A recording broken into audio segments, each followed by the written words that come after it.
Will the Committee on Budget please come to order? It is Monday, May 13, 2024 at 9:01 a.m. I would like to welcome our committee members. We have our Council Vice Chair, Kia Aina, followed by Councilmember Toba, and I would also like to welcome Councilmember Tupola. I think we have Councilmember Say and Councilmember Wire joining us shortly. Moving forward, we don't have any members of the committee or council participating remotely via video conference, but I will move forward. Pursuant to Section 92-3.7, the Hawaii Revised Statutes, this meeting will be conducted as a remote meeting by interactive conference technology with the following procedures in effect for the meeting. But members of the public will be allowed to provide oral testimony on all items on the agenda through two ways: remotely and in person in the council chamber. Remote and in-person oral testimony will be allowed when an agenda item is taken up. Before testifying, each person shall state their name. Each speaker may not have anyone else read their statement and is limited to a 1-minute presentation on each item. All persons who have registered to testify remotely by video conference will be called upon first. When your name is called, please monitor your screen and activate your audio feed when prompted. I would also like to welcome our Committee Vice Chair, Wire. I will then give persons who have not registered an opportunity to offer testimony. Please utilize the raise hand feature in Zoom to be called upon. For those joining us by telephone only, please press *9 to indicate your desire to speak. I will identify you by the last 3 digits of your phone number. When your number is called, please press *6 to unmute yourself when prompted. Some friendly reminders and tips: video conference from a quiet location if possible. If you're also watching the proceedings on Olelo, please mute your television at the time you're called to testify. When the timer on the screen reaches 0, please conclude your remarks promptly. Once all the remote testifiers have testified, I will proceed to in-person testimony in the council chamber. Persons who have not registered will be given an opportunity to speak following oral testimonies of the registered speakers. HRS Section 92-3.7 requires all votes at remote meetings to be conducted by roll call unless unanimous. Therefore, I will first call for objections, and if there are any, I will call for a roll call vote. For those council members participating from outside of the council chamber, if we have any, I will also repeat this prompt. In accordance with HRS Section 92-3.7, the meeting will automatically recess if we lose audiovisual contact with you and cannot reconvene until we reestablish contact. Therefore, I will ask that council member to please announce beforehand if they will be voluntarily signing out of the meeting. For written testimonies including the testifier's address, email address, and phone number will be available to the public as described on the posted agenda. And as a courtesy, please silence or turn off all cell phones. And next up, for members, we have the following disclosure interest statement that was filed with the City Clerk's office after the agenda was posted. We have Council Communications 140 by Councilmember Toba regarding Bill 11-2024 CD1. With that, moving forward, we're moving to item number 1. Before we move on to item number 1, I want to thank the council members for their diligence this budget season.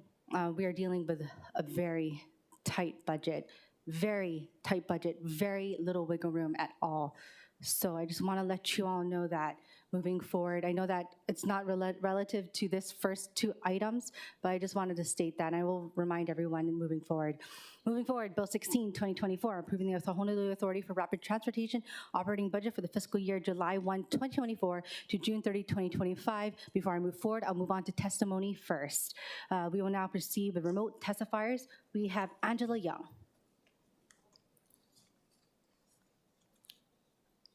Angela Young. Chair, testifier is not logged on. Okay, thank you. Is there anyone else online who wishes to testify for the HART operating budget for the fiscal year July 1, 2024, June 30, 2025 online? Okay, moving forward, closing remote testimony, moving forward to in-person testifiers. Is there anyone else in person, anyone in person who wishes to testify for the HART operating budget? Okay, seeing none, members, I would like to refer before I move forward, I would like to welcome our committee member, Councilmember Say. Members, for your information, the worksheet review is Council Communication 139 with us. With that Council Communication, you can see here that there's a a reduction for the Heart Board for $264,000. Councilmember Tupola?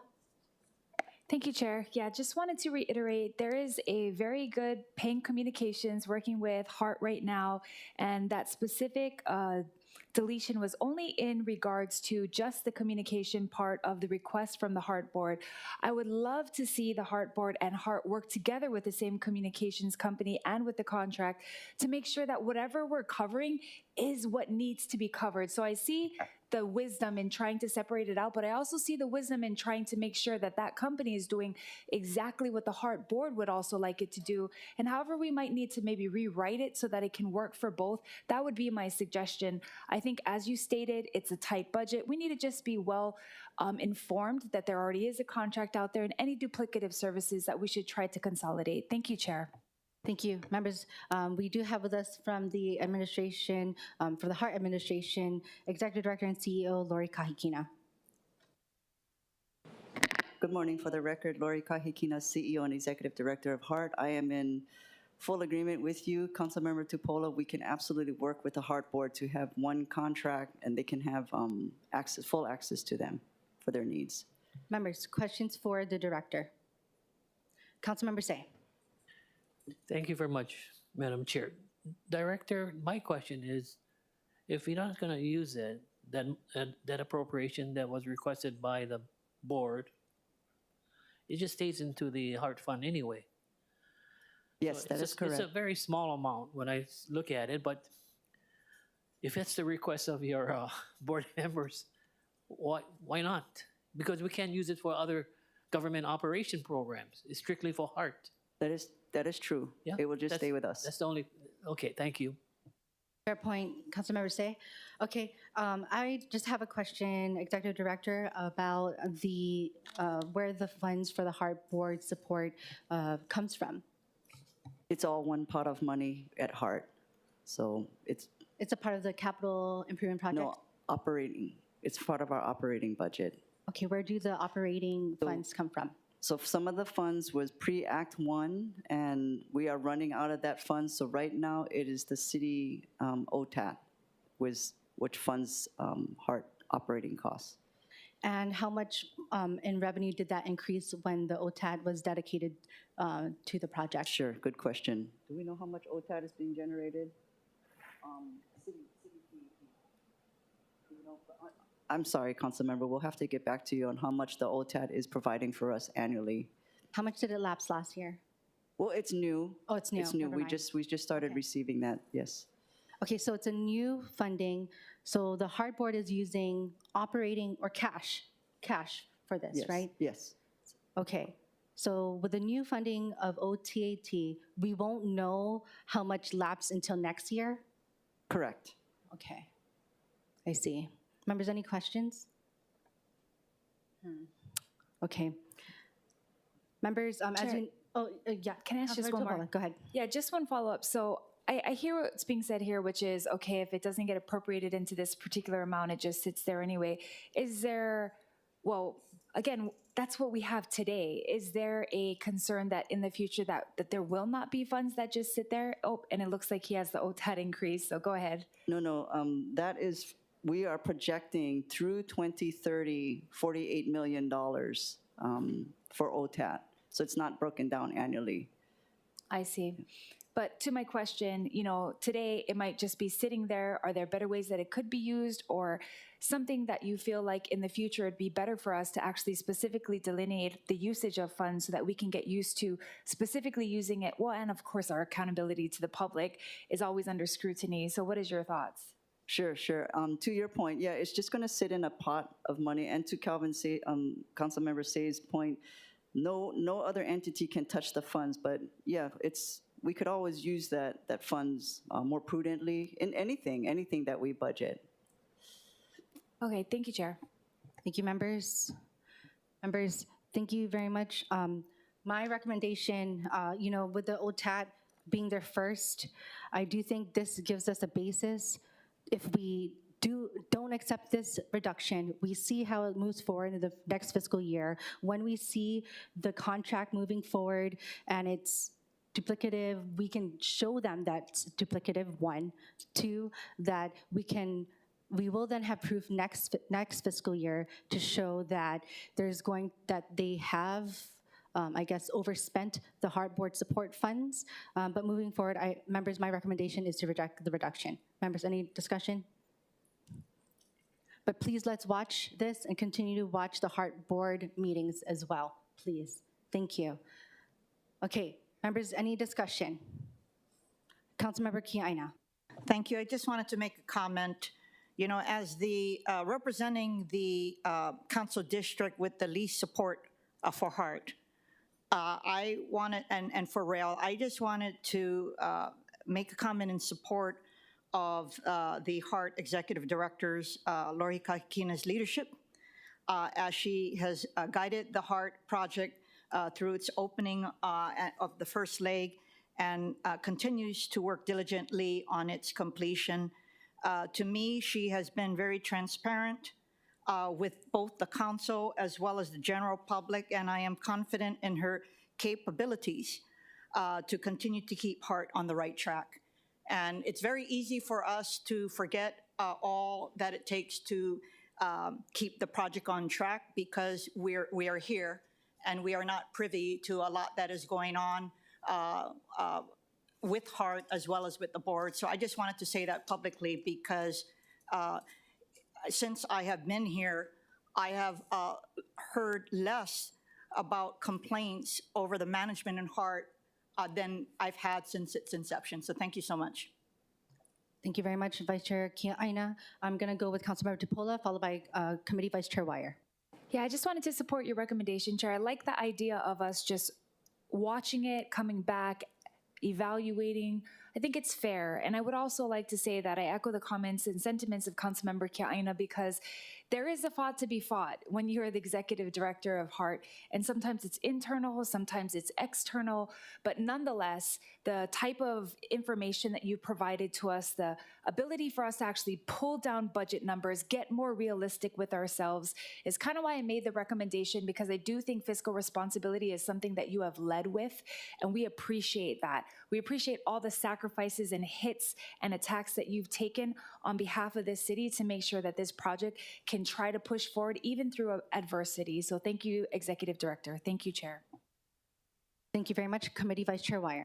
Thank you, Chair. And similarly, I did want to echo Vice Chair's comments. We might be number 2 in terms of the number of folks that have heartburn or concern about rail, just given the size of our district and limited access. But at this point, I would say, yeah, the bulk of the questions in the community are, how do we get on it? You know, how do we write it? And understanding not everyone supports it, but I do appreciate Director Kahikina's engagement and involvement in getting the project back on track, no pun intended, and just having witnessed also your engagement with the community, your transparency, your willingness to lay things out very clearly, I think helped get us to where we are today. So mahalo again for all your work. Thank you very much. Members, I do want to also note that we have a proviso that I would like everyone to review. It's the general provisos that I will recommend accepting. If I could bring your attention to page 1 of the general provisos. In Section A, we have ordinance. The following definitions apply unless the context clearly indicates or requires a different meaning. We see that it strikes out authority means the, and then we include authority, period, the, and then we have council. We strike out council means the, and then we include council, the. We have strikes out government means the, and then includes government, the, and then ROH, and then the next section is ROH, period, the revised ordinances of Honolulu, and then it strikes out 1990 as amended or any recodification of the ROH, and then it states 2021 because from 1990 to 2021. For B, we have striked limited purpose monies to limited purpose monies, and then under that it says instead of governmental, it's now government Moving forward, we have changes from which to that. Striked out which to that. Second page, everyone. We have under section 6, the detailed statement of revenues and surplus. Departmental communication, we have a new departmental communication every single year, Departmental Communication 820 dated December 1, 2023, which concerns the Transit Fund, the Federal Grants Fund, and the Transit Improvement Bond Fund for the Honolulu Authority for Rapid Transportation is hereby incorporated by reference and adopted as an integral part of this ordinance, both detailed statements of revenues and surplus. We strike out N and make it to any. We include so it's in the case of any conflict. In section 7, we move it from amount, parentheses S, to amounts, plural, amounts. So it's not amount or amounts, it's amounts. Section 8, we see that stricken the references to any ROA section of this ordinance include a reference to that section as it may be amended to any successor section in a recodification of the ROH to the amendments to the Honolulu Authority for Rapid Transportation Operating Budget Ordinance as attached hereto are hereby incorporated by reference and adopted as an integral part of this ordinance. Members, do you see any further amendments to these general provisos for Bill 16? I'll allow some time.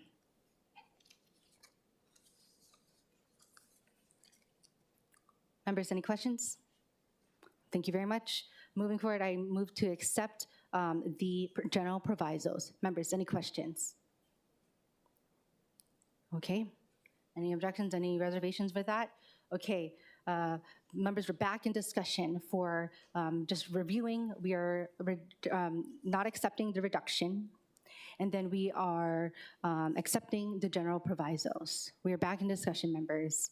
I would like to echo the, Chair would like to echo the sentiments for the council members in support of Director Kahikina as well. At first, when attending all these mayor's town halls, just as a private citizen or, as a council member, I'm scared about how everyone's reacting to when all the administrators are introducing themselves. But I was very surprised with my community in support of Lori. But I'm not only surprised with my community, but the different communities across the island that in all the town halls that I've seen watched, which I've pretty much watched all of them. And so I think we do need to keep it on track moving forward. And so I'm very happy where we are right now, but we need to keep it tighter, keep the ship tighter for rail. My district includes Dillingham, and so we need to keep it moving because of that. We can't leave Dillingham the mess it is right now. We need to keep it moving forward. So with that, members. Chair, can I ask one question about proviso? Oh, yes, please. For the executive director. Okay. Executive Director Kahikina. Yes. In reference to Departmental Communication 820 dated December 1, 2023, I believe the last time you were here, you said there was one small error in here. Has that been rectified, and is our reference to this departmental communication still good? Yes, I believe this has been corrected. So the departmental communication itself was corrected then on the number? Yes, I believe. Okay. Yes. I know it was only one, and we were all looking through it as it was an error, but just want to make sure we're referencing the correct number. Yes. Okay, thank you so much. Thank you, Executive Director. Thank you, Chair. Thank you, Councilmember Tupola. We were able to rectify that through Departmental Communication 219. Thank you. Moving forward, the chair recommends that Bill 16, 2024 be amended to a CD1 that incorporates the changes described during the discussion today and makes any technical and non-substantive amendments that may be necessary. Any discussion?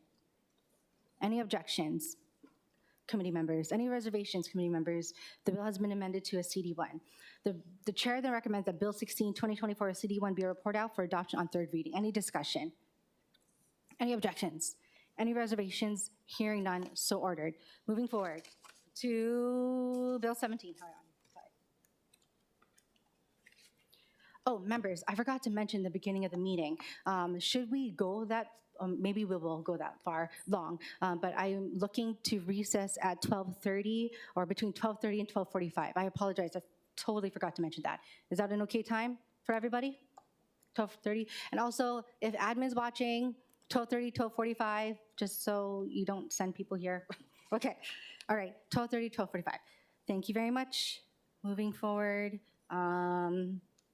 Bill 17, 2024 CD1, approving the Honolulu Authority for Rapid Transportation capital budget for the fiscal year July 1, 2024 to June 30, 2025. Members, we have Council Communication 137 as our worksheet, but moving forward, I will go to remote testimony. Members, we don't have any registered remote testifiers, but is there anyone else online who wishes to testify? Okay, Angela, Bill 17, capital budget for HART. Aloha, committee, Angela Melly Young, testifying on behalf of CARES, and just testifying in strong support of the HART train and the budget to improve the quality of life and transportation in Hawaii. Thank you. Thank you very much, Angela. Moving forward, is there anyone else online who wishes to testify? Seeing none, is there anyone in person? We don't have any registered in-person testifiers, but is there anyone else in person who wishes to testify? Seeing none, members, Council Communication 137. Okay, so working working along with the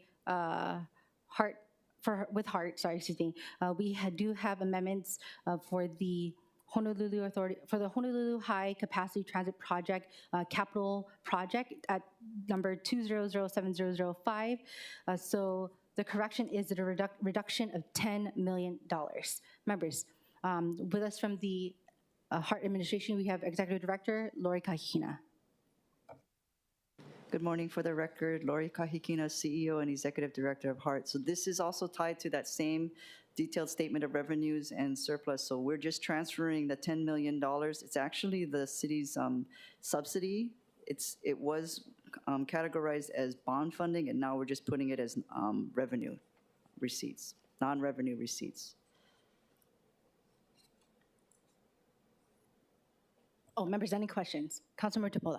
When you say it was part of the city subsidy, are you talking about the $214 million, that subsidy? Correct. So we get it in tranches every year. So Right. this year it's the $10 million. So it showed up on our side as we're floating bonds for that, but HART is not. Right, that's not supposed to be a bond. Sorry. Right, that's correct. So it's just putting it back into the right category, saying that That's- it's part of the subsidy. Correct. Okay, thank you. Thank you, Chair. Thank you very much, members. Any questions? I would like to thank the HART team for working with us on this. Members, any other questions for this reduction? $10 million. Seeing none. Moving forward, members, my motion is to accept this reduction. Any discussion? Any discussion, I mean. Okay, seeing none? Okay, let's see. It's hard to change this. Okay, the chair recommends that Bill 17, 2024, CD1 be amended to CD2 that incorporates the changes described during the discussion today and makes any technical and non-substantive amendments that may be necessary. Any discussion? Any objections? Any reservations? The bill has been amended to CD2. The chair recommends that Bill 17, 2024, CD2 be reported out for adoption, for passage on third reading, Any discussion? Any objections? Any reservations? Hearing none, so ordered. Okay, moving forward. Thank you. We are moving forward to Resolution 24-61, determining the respective rates at which real property in the various general classes in the city and county of Honolulu shall be taxed per 1,000 of assessed value for the fiscal year July 1, 2024 to June 30, 2025. Members, we have 3 proposed posted CD1s submitted by council members Kia Aina, Tupola, and Wire. I'm going to ask each council member I'll defer to each introducer to discuss their amendments. We have Kia Aina, Tupola, and Wire. Councilmember Kia Aina.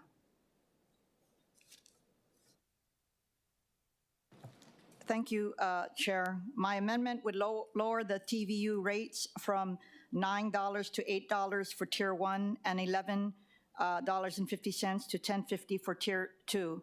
I put a lot of thought into the rate in comparison to other rates, prioritizing the need for it to be higher than the B&B rate but lower than the hotel and resort rate. As a reminder, in the original version of Bill 4, 2022, which ultimately created the new transient vacation unit classification, all TVUs would have been classified as a hotel and resort. At the time we were considering it, I found it compelling that TVUs do not have as many revenue-generating options as hotels to spread fixed costs. So I proposed the CD to create a new TVU class. And ultimately, Ordinance 23-5 passed to classify all TVUs as TVUs for property tax purposes.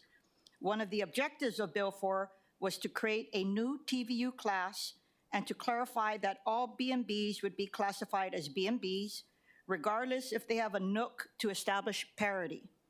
TVUs and B&Bs in residential districts were previously classified as residential, and I didn't agree that these commercial activities should pay the same rate as residential property owners who live in their home or rent their home out to long-term renters. Finally, members, I strongly support a TVU rate that is higher than the B&B rate, since B&B operators actually live in their home and rent out a part of the home, sometimes a single bedroom, whereas TVUs are whole home or apartment rentals. I am also conscious of residential A rates and want to ensure that a reasonable Tier 1 rate for TVUs is not lower than the rates for both residential A tiers, which are $4 for Tier 1 and $11.50 for Tier 2. My suggested rates, which are lower than rates for hotel and resort, but are set at a higher rate than B&B residential rates, attempt to establish a reasonable tax rate for these types of units. Thank you. Councilmember Tupola. Thank you, Chair. I did file this under Council Communication 135. I'll highlight the pertinent portions of my proposal.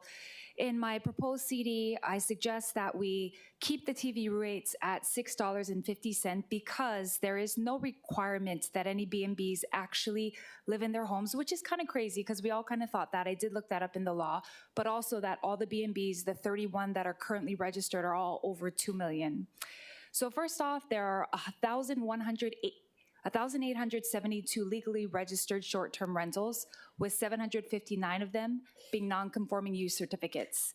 Of these 1,872, 76% of these individuals are residents, 77 are kupuna, 7% are 75 years or older.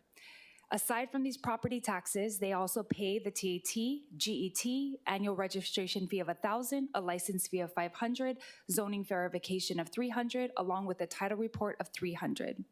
So there will be some STRs that are actually going to be having their rates or their taxes come down, and I listed that in the first portion of my council communication. But my greatest concern is the individual property owner who expects up to a threefold increase in the property tax bill. This would be Waikiki Sunset, Waikiki Banyan, Ku'ilima East, Ku'ilima West, Ko'olina Kai, Ko'olina Hillside, Ko'olina Fairways, Kailani Coconut Plantation, and the 309 nukes outside of the resort area. I agree that we must classify TVU rates, but that this was never meant to be a money grab. And with the current proposal of $9, we would be increasing taxes by 157%. As for the methodology to determine these rates, I thought it should start at the B&B because we want people to register. We want more legal STRs to start to get into the right categories and to pay taxes. And if the tax rate is too punitive, people will not actually do what's right. And that was brought up by BFS. So with the proposal that I have on the last page, I outlined that the current Reso 2461 would increase taxes by 45%.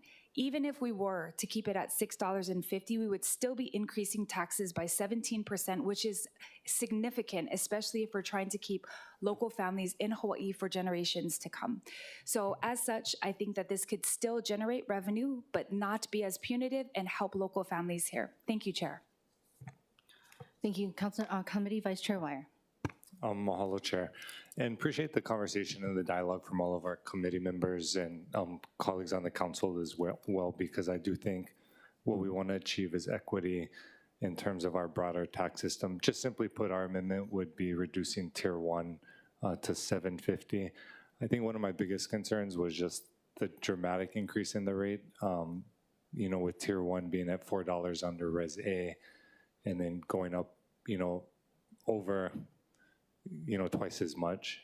I do think I'm open to the conversation about lower rates, particularly Councilmember Tupola's amendment. I do think reducing it to 750 doesn't solve all of the concerns that are being raised, but appreciate the conversation. I do think that, at the end of the day, we've acknowledged already through the laws we passed the impacts that we want to try to address by regulating vacation rentals. I do think to the extent that we've put a framework in place and folks have been complying with that law, have been registering, have been paying their taxes, I think we want to focus our attention on how do we get additional folks out there to comply with the law and register. And that's why it also just, since we're on this topic, if we're going to pursue this framework, I do think if we look at empty homes legislation, we want to be mindful of not sweeping in vacation rentals if we're already implementing a framework that is providing a higher tax rate than regular residential, lower than larger scale commercial and resort, but also, allowing folks to continue operating in compliance with the law if they're already doing that. So appreciate the discussion. Mahalo. Thank you very much. Okay, before we move forward, I do want to also note we have Departmental Communication 338 from the administration, which shows the estimated fiscal year 25 revenue reduction, and we can go into that later. But since we're in, we can do discussion first since there are 3 proposals. So we'll go with the Council Chair Waters, Councilmember Dos Santos Tam. Thank you. I just want to thank everyone for the good discussion and the 3 proposals. But I do want to say for the record, I do support the administration's suggested tax rates. If you, one, we have to balance our budget and we need this revenue in order to do so. 2, just looking at our neighbor island rates, Maui is $11.85 and Kauai is $9.85. So by us being, each of the proposals significantly lowers that. And once we set the rates, it'd be really difficult to raise them at a later date. So just want to be on the record, I currently support the administration's proposals. Councilmember Dos Santos Tam. Thank you, Chair, and thank you for the opportunity to sit in on the Budget Committee hearing. I want to echo Chair Waters' comments. We are, as we keep talking about at every one of our council meetings, we are in a housing crisis. We are not in a not enough tourists crisis. And so I think we need to be mindful of the importance of making sure that local residents have adequate housing. I also want to make sure that we're mindful of the impacts that TVUs have. Even the nukes, even the ones in residential areas that have been permitted for a long time. I think that those impacts can't be diminished as well. I think they can be mitigated, but it's going to take city policy and some city money to do so. We've heard through previous committee hearings on a number of bills that when we do collect fines for various violations, not a single dime goes back to DPP for more enforcement. And I think that that's also a travesty. So I hope that by raising a little bit of revenue, however much that is, that some of that will go back to the department so they can actually do their work and make sure that those impacts are minimized to make sure that our residents come first in our residential neighborhoods. So I too, like Chair Waters, am comfortable right now with the administration's proposal. So thank you. Okay, thank you. Okay, so members, since we're discussing this, I would like to, for me, highlight the departmental communication. And then I would also like just to take a poll. You know, this is a tough discussion with great proposals. I do have to say that you know. I was wavering in between looking at the different proposals, but as we moved forward at looking at supporting our members, as well as supporting our communities and looking at the tight budget that we were provided, as well as how much wiggle room that I'm trying to alleviate, we still don't have enough wiggle room when we look at the revenue reduction with the rates that are proposed. So I do want to share in full statement of the Departmental Communication 338 in preparation for the Committee on Budget special meeting scheduled for Monday, May 13. The revenue impact of the changes for the three proposed CD1s are estimated as first, TVU Class K, Tier 1 from $9 to $8 per thousand, and Tier 2, $11.50 to $10.50 per thousand would be an estimated FY25 revenue reduction and 1.65 million. If we move forward with this, I would ask for members during the next budget bill to look for that much in reduction during our next, if we do that. For next, B&B Class J, $650 to $550 per thousand, and TVU Class K, $9 to $650 per thousand. Estimated FY25 revenue reduction, $3.17 million in reduction. If we move forward with this, I would ask for all of us as a council to decide where we are cutting to then make room for this. Moving forward, TVU Class K, Tier 1, $9 to $7.50, estimated FY25 revenue reduction at $1.86 million. And so, we are going to have the discussion, but I do want to take a straw poll of our members, since we have all council members here, to see where we all lie on moving forward with the revenue rates, so that we can have this discussion as needed. So I'm going to move forward with Councilmember Tola and go this way. Okay, Councilmember Tupola. Is it possible to ask BFS a question, or you want us to poll now and then ask them later? Just about their departmental communication. Sure, I'll have one question, but I do wanna move forward so we can have because we haven't even moved to testimony yet, and then I want to go to discussion as well. Okay, we can do that. So you just want to poll first? Yeah, poll and see what we're moving forward with, and then, yeah. Well, I guess because there are various TVs that are listed here that are in my district that are going to go up threefold, that is who I'm speaking for.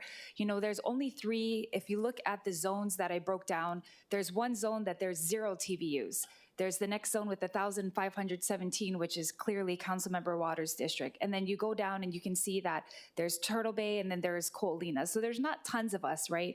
So I know my numbers are few that are going to be affected. Like I might be like in the hundreds and not in the thousands. So it's tough, right? Because I am fighting for the small residents that do comply, are operating legally, and I'll be honest, some of them are providing some housing for people that are actually not tourists, but they are local residents coming in here for surf contests, coming in here to work at the harbor, coming in here to be transient nurses. So that's where I feel like I'm speaking towards.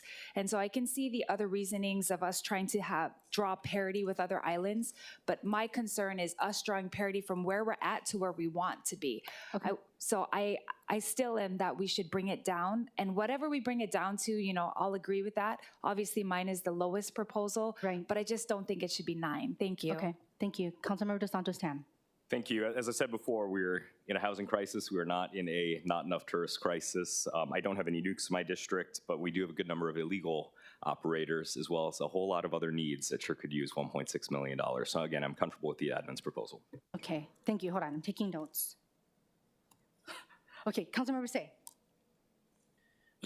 Madam Chair, at this point in time, I just wanted to say thank you very much for this particular discussion and the 3 different proposals submitted by our members of the council. I believe earlier when we were trying to develop the budget, wasn't it based upon a neutral? Correct. So I would like to hear from the members who are proposing these cuts of what is present as far as the administration's proposal. What cuts would they like to do in order to balance the budget? I apologize to all of you that I'm a little disappointed of myself, that if I had the opportunity to really research it, which I didn't, was to address the issue in regards to increasing rates, not decreasing rates, in the other categories. that none of us discussed. That's true. That's not on the table. I want to know Correct. about your TV Correct. use. Yeah, Okay. and that's the whole point. If we're going to talk about, cutting the TVU rates as submitted by the administration, we should have looked at some of these other rates that maybe we could have introduced. As an example, for the hotel and resort at the $13.90, let's round it up to $14 or $14.50. How much would that increase? Okay, commercial activity, yeah, economic development. But at the end of the day, is this 1240 based upon what has happened in regards to the inflation rates of the commercial activities or commercial real estate properties that are happening? It's way beyond 4 or 5% as far as increase in the pricing of these industrial properties when you buy it. Agriculture, well, I don't know. I wasn't very happy with the legislature in regards to agriculture.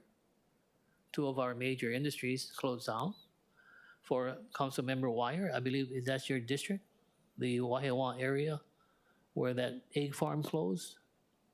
We talk about sustainability, but you have a big industry such as that farm that produce eggs, and we lost that particular. So finally, I just bring this up because, I don't believe in wanting to cut the budget at this point in time, knowing that we are in a fiscal straits. But I think we'll have to be creative and maybe looking at other proposals in regards to the other categories where we're not addressing their rate increases also. So thank you very much. I am supporting the administration's position at this point in time. Councilmember Kiaina. Thank you, Chair, and thank you to actually all of my colleagues for the dialogue. I appreciate you holding us accountable with regard to offsetting, any of our proposed budgetary items, as well as authorizing legislation like this, which would also impact the budget. While I did provide offsets for my add-ons on the operating budget, I do not have an offset for this. You quoted it would cost $1.65 million just for the Tier 1 cost of my proposal, but I'm venturing to say that the Tier 2 would also be at least that amount or higher. I don't believe they provided that amount and as such, I withdraw my amendment. You withdraw your amendment. I withdraw my amendment and would support what Chair Waters and Councilmember Dos Santos Tam is proposing with regard to the administration's proposal. Given the other proposals that were on the table, I felt obliged to at least put forth a proposal that I felt was fair. But having said that, as you reiterated, we are in a tight budgetary climate. We still have not put aside all of the necessary funds that will be needed for hazard pay. And I feel that if we tamper with this right now, it might not be the right time. And I still am committed to having a permitted interaction group on real property taxes after we complete the budget, which perhaps would be the better avenue to not just talk about our policy proposals, but the financial implications and get prepared for next year. So I support the administration's proposal and withdraw my amendment. Okay. Council Chair Waters. As I mentioned earlier, I do support the administration's proposal. I do want to point out, though, that up until now, nobody has been in the bed and breakfast home category. I do believe that's a fair amount, $6.50 going forward. Also, for the TVU, which is the homes that are full home rentals, they had been, if it's under $1 million, they had been paying $3.50 since the inception. So they've been paying the same amount as a homeowner with a homeowner exemption. And then as far as the homes that were over $1 million, they were paying the residential A. So in a sense, it's been a windfall for these number of years. So I think the rates are fair. As I mentioned, they are lower than our neighbor island counterparts still, and I don't want to send the wrong message to the neighbor island bed and breakfast folks who may want to come to Honolulu and open up shop. Thanks. Committee Vice Chair Wire. Thank you, Chair. I know I shared my sentiments earlier. I think we've all been committed to reducing the number of vacation rentals on Oahu. Of course, we want to ensure that housing is utilized for housing, right? And I know we've talked about, enforcement. That's why we utilized funds last year to beef up DPP's team, right, that we were able to meet with, I think a month ago or a few weeks ago, right? And of course, that's been a part of the problem. Appreciate the new map that they have online. That's pretty awesome, where you can go and see where the violators are. And I know that, looking at ways to get the 30,000 plus empty housing units into the market is also something I know folks have been talking about. And so just wanted to be clear on that, because just for, don't want any disingenuous arguments to be put forward. Like, I don't think reducing the rate that was previously non-existent, right, it's proposed, it's not our current rate.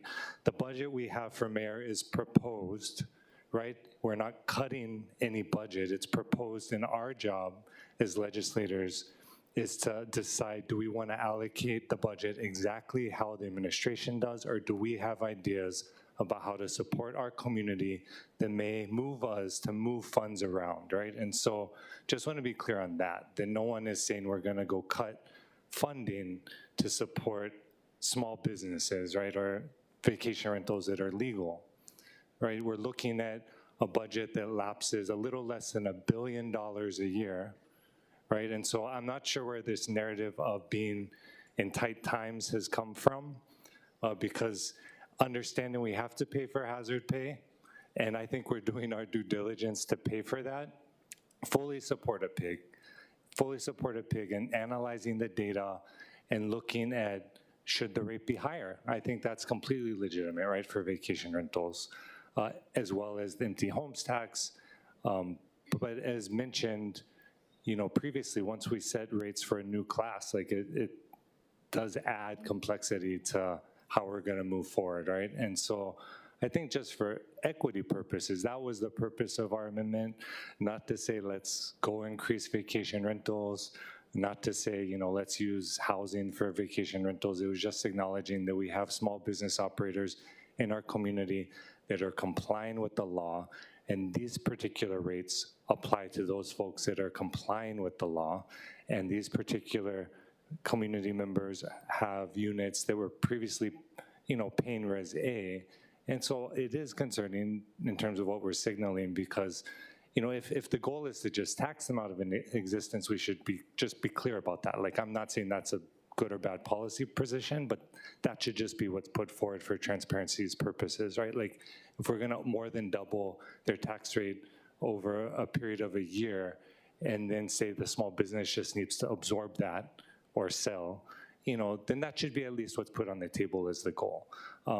But from my perspective, if we're approaching this as saying we're acknowledging that vacation rentals should pay more than residential units, which I totally agree with, but should pay less than hotels because of the nature of their design.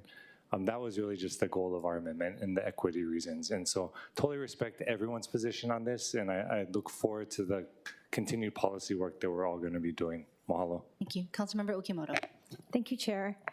Clearly, this industry affects other districts more than they affect mine because of my location. However, we do have one specific, registered B&B. So this does affect those, and I appreciate Councilmember Topola's statements on how, these provide jobs and housing opportunities, not just for tourists. So for me, I do support the lowering of the rates as it pertains to the B&Bs. However, for the TVUs, which I know impact my other colleagues' districts greatly more than mine, I would defer to their input. I appreciate, because I know that your districts really are impacted by these units. I have spoken in other hearings, and I will continue to do so. Thank you, Committee Vice Chair Wire, for mentioning the importance of the enforcement of it.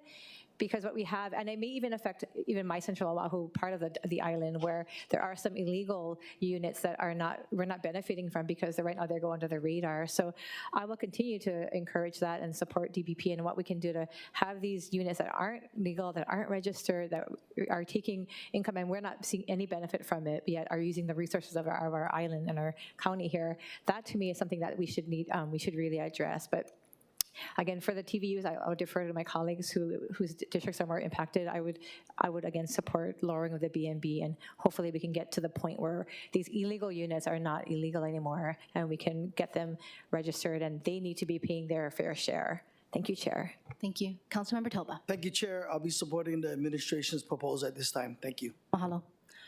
Moving forward, members, we were in discussion in a bit, but I do want to take testimony, and then we'll go back into discussion. We'll go into discussion where we will have the city administration talking about their communications further. Councilmember Topola, I think that's where we can ask the great questions there, as with everyone. Okay, mahalo. Okay, moving forward to testimony. One moment. We're going to go with in-person we'll go with the in-person testifiers first, okay? But we do have registered online testifiers, but let me go with in-person first. Okay, moving forward with Charlene Fu and Jill Paulin, followed by Vicky Polin. Okay, Charlene Fu.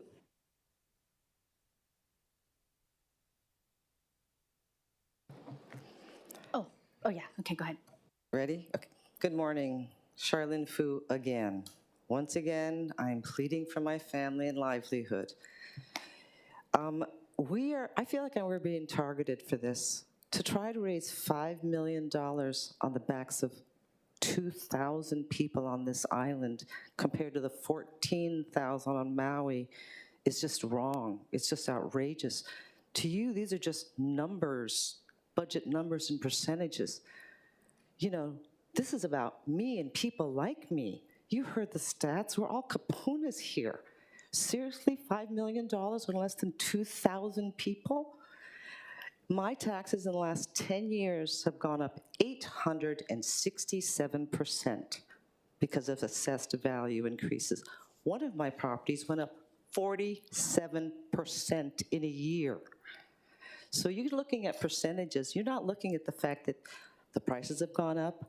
My children cannot afford to buy. This is a family business. How could you do this to us? Thank you. Mahalo, Ms. Fu. Next, we have Jill Paulin, followed by Vicky Polin. And anyone else who wishes to testify, please indicate by standing on the your right side. Thank you. Aloha, Chair, Vice Chair, and council members. I'm Jill Paulin. I'm here representing OSTRA, and we strongly oppose Resolution 2461 as it's written. As everyone's been mentioning, we're trying to raise $5 million on 1,800 people, mostly residents, mostly kapuna. And I appreciate Councilmember Ware's comments that this isn't money that was already there. The taxes from these people were $10 million last year. Now we're trying to bump it up to just about $16 million. So this money wasn't there. You're not cutting the budget. You're taking $6 million from 1,800 people on the island. So I please ask you to kind of rethink that narrative that this has to come from somewhere else, because why did it even need to come from us to begin with? Even at Councilmember Topola's proposed rates, the 6.5, most people will still see their taxes double in this category. Isn't doubling your taxes enough? And as Charlene said, you know, many people had 20, 30, 40, 50% property tax increases. This is just unaffordable. It's really going to be impossible for these people to pay these rates. Thank you for your time. Mahalo, Ms. Paulin. Okay, we have Vicky. Thank you very much. Hi, my name is Vicky Poland. I'm a registered nurse in the ICU, and we came here in 1991 in response to Oahu's need for nurses, and we've been here ever since. My husband and I own and run Rainbow Inn IAEA, an NUC licensed business. I strongly oppose the enormous proposed increase in my property taxes and the 32 or 31 bed and breakfast homes. Most bed and breakfasts are small business who are run by kapuna like me, hoping to supplement their retirement. We only rent out a small portion of our home that we live in. I do appreciate Councilmember Topola's proposed amendment to decrease the rate. However, with only 32 or 30 homes in this category, a small amount of revenue to the City Council is far outweighed by the devastating burden on kapuna who own them, like me. Thank you. Hello, Ms. Poland. Members, are there any members of the public? Is there anyone in person that wishes to testify? Okay, seeing none, we will now move on to online testifiers. Online testifiers, we have starting with Ralph Furley, followed by Richard Fernandez, followed by Skylar Lucky Cole, and then followed by Paul Noctegal. Chair, first three online testifiers are not logged on. Okay, Paul Noctegal.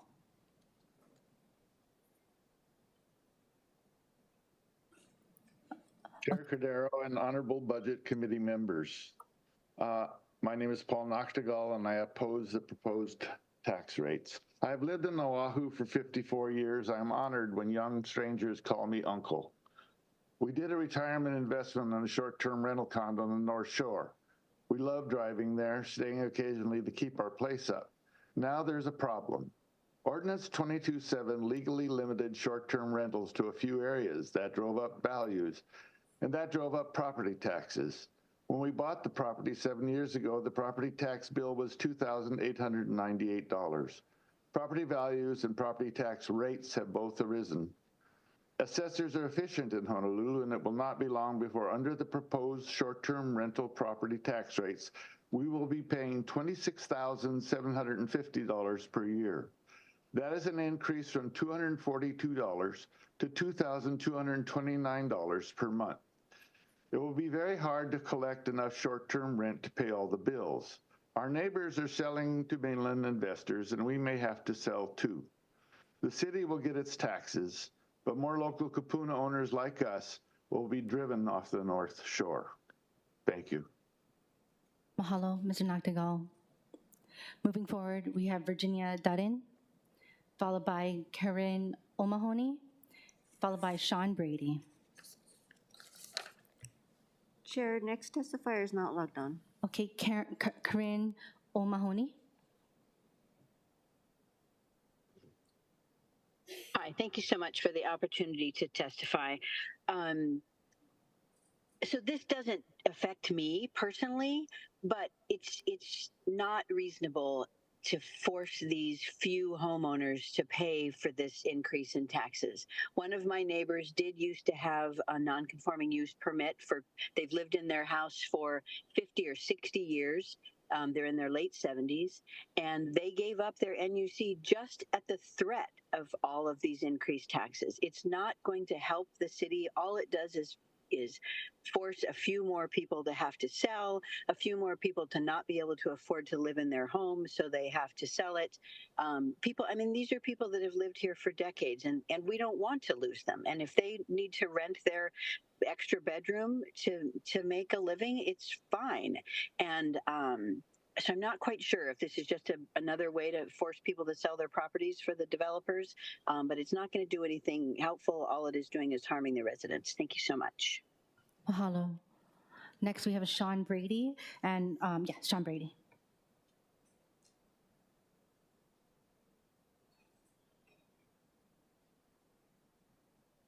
I'm sorry, can you hear me? Yes, can you hear us? Yes, thank you. Aloha, council members. My name is Sean Brady, and I'm in opposition of Resolution 2461 and in support of Councilmember Andrea Topola's submitted amendments. I'm born and raised in Kailua, my wife as well, and we couldn't afford to buy in Kailua. What we decided to do is invest in a business. And we could have, invested in any business, but what we decided to do was purchase a legal short-term vacation rental in the appropriate zone in Waikiki. And, here we are again, fighting for our survival with, another round of trying to tax us or come up with new fees, come up with new restrictions. You got to keep in mind who a lot of us are. We're local residents who tried to do the right thing. We purchased in the right zones. We paid all the appropriate fees and taxes and registrations. And the numbers have been mentioned. The increases are in the hundreds of percentages. I can see I'm out of time, but I appreciate your consideration and not just looking at the numbers, but who we are as residents trying to support ourselves. Thank you for your time. Okay, mahalo. Next, I do want to acknowledge that we have a GPA person. Which item are you wishing to testify on GPA online?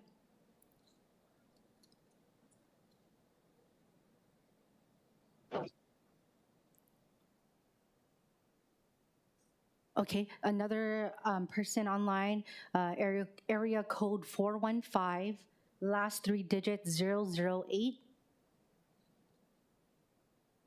Area code 4150 and last three digits 008. Which item do you wish to testify on? Okay, I'll go back to those. I see a raised hand by Angela Young. Hello. Oh. Can you hear me? Oh, sorry. Oh, wait, who's that? Oh, is this area code 41500 and last three digits 008? Yes, it is. Can you hear me? Yes. Which item on the agenda do you wish to testify on? Yes, this is what I'm testifying on this measure. Okay, please. I'm testifying. Okay, please state your name for the record. My name is Michael Brandt, B-R-A-N-T. I'm testifying on the tax rate. I apologize, I hadn't planned on testifying, but what I'm hearing has made me call. I'm hearing these discussions of how much revenue reduction would result from the tax rates. But what I'm not hearing anything is about the increase in the property assessments. As Mr. Noctegal represented, some went up 45% in 1 year, and that has been my experience too. I assume we would have a discussion of revenue neutrality, balancing the assessments against the rate, but I haven't heard that. All I'm hearing is what the revenue loss would be from the lower rates. I'm asking you to consider the huge increase in assessments against these reductions and give us something approaching neutrality. Mahalo. Thank you very much, Mr. Brandt. I do think that Councilmember Say alluded to that as well. Okay, next we have raised hand by Angela Young, and then I'll go back to GPA. Angela Young. Aloha, Chair and the Budget Committee. Thank you. Yeah, he started to talk, so I was like, okay, I'll let him go first. So testifying to provide comments on behalf of CARES, and there should be prioritization of low-income, marginalized, vulnerable communities and neighborhoods to not tax those affected by wealth disparities, and yet prioritize taxing of luxury properties. To tax the B&B category because maybe there are those that think it's a business and it's operating with great financial gain. I think there can be more discussion and research about that because B&Bs are middle-class families so that they don't have or so that they can have only one job, right? So there should be assessing of value of luxury properties such as in high-rises in Kaka'ako Ward. And as I've mentioned in prior discussions, I still think real property tax in Hawaii should be used for education of DOE public school systems. And I think for better clarity, real estate taxes for DOE public schools education and personal tax, such as taxes on movable items owned, such as cars, boats, equipment, and furniture. This can be a discussion in concert with the city and the state. For example, like there could be another PIG meeting with the city and the state, I think for better clarity and results. Thank you, Angela, for your reiteration. Next, we have GPA. GPA, what item do you wish to testify on?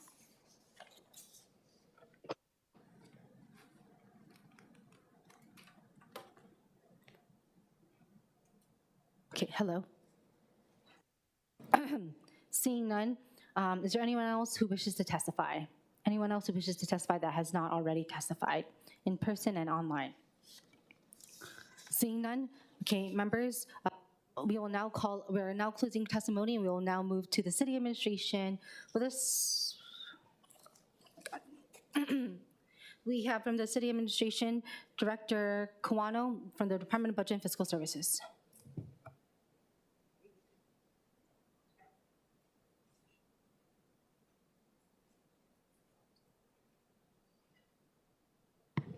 Good morning, Budget Chair Cordero, Chair Waters, Vice Chair Kia Aina, honorable council members, Andy Kawano, Director of Budget and Fiscal Services. Members, questions okay, we have Councilmember Tupola.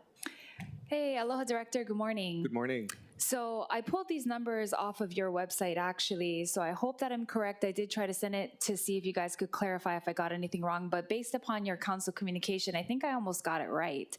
So correct me if I'm wrong, but for the 1,872 legally registered short-term rentals in the last collection cycle, you guys collected 10,946,283 or around there.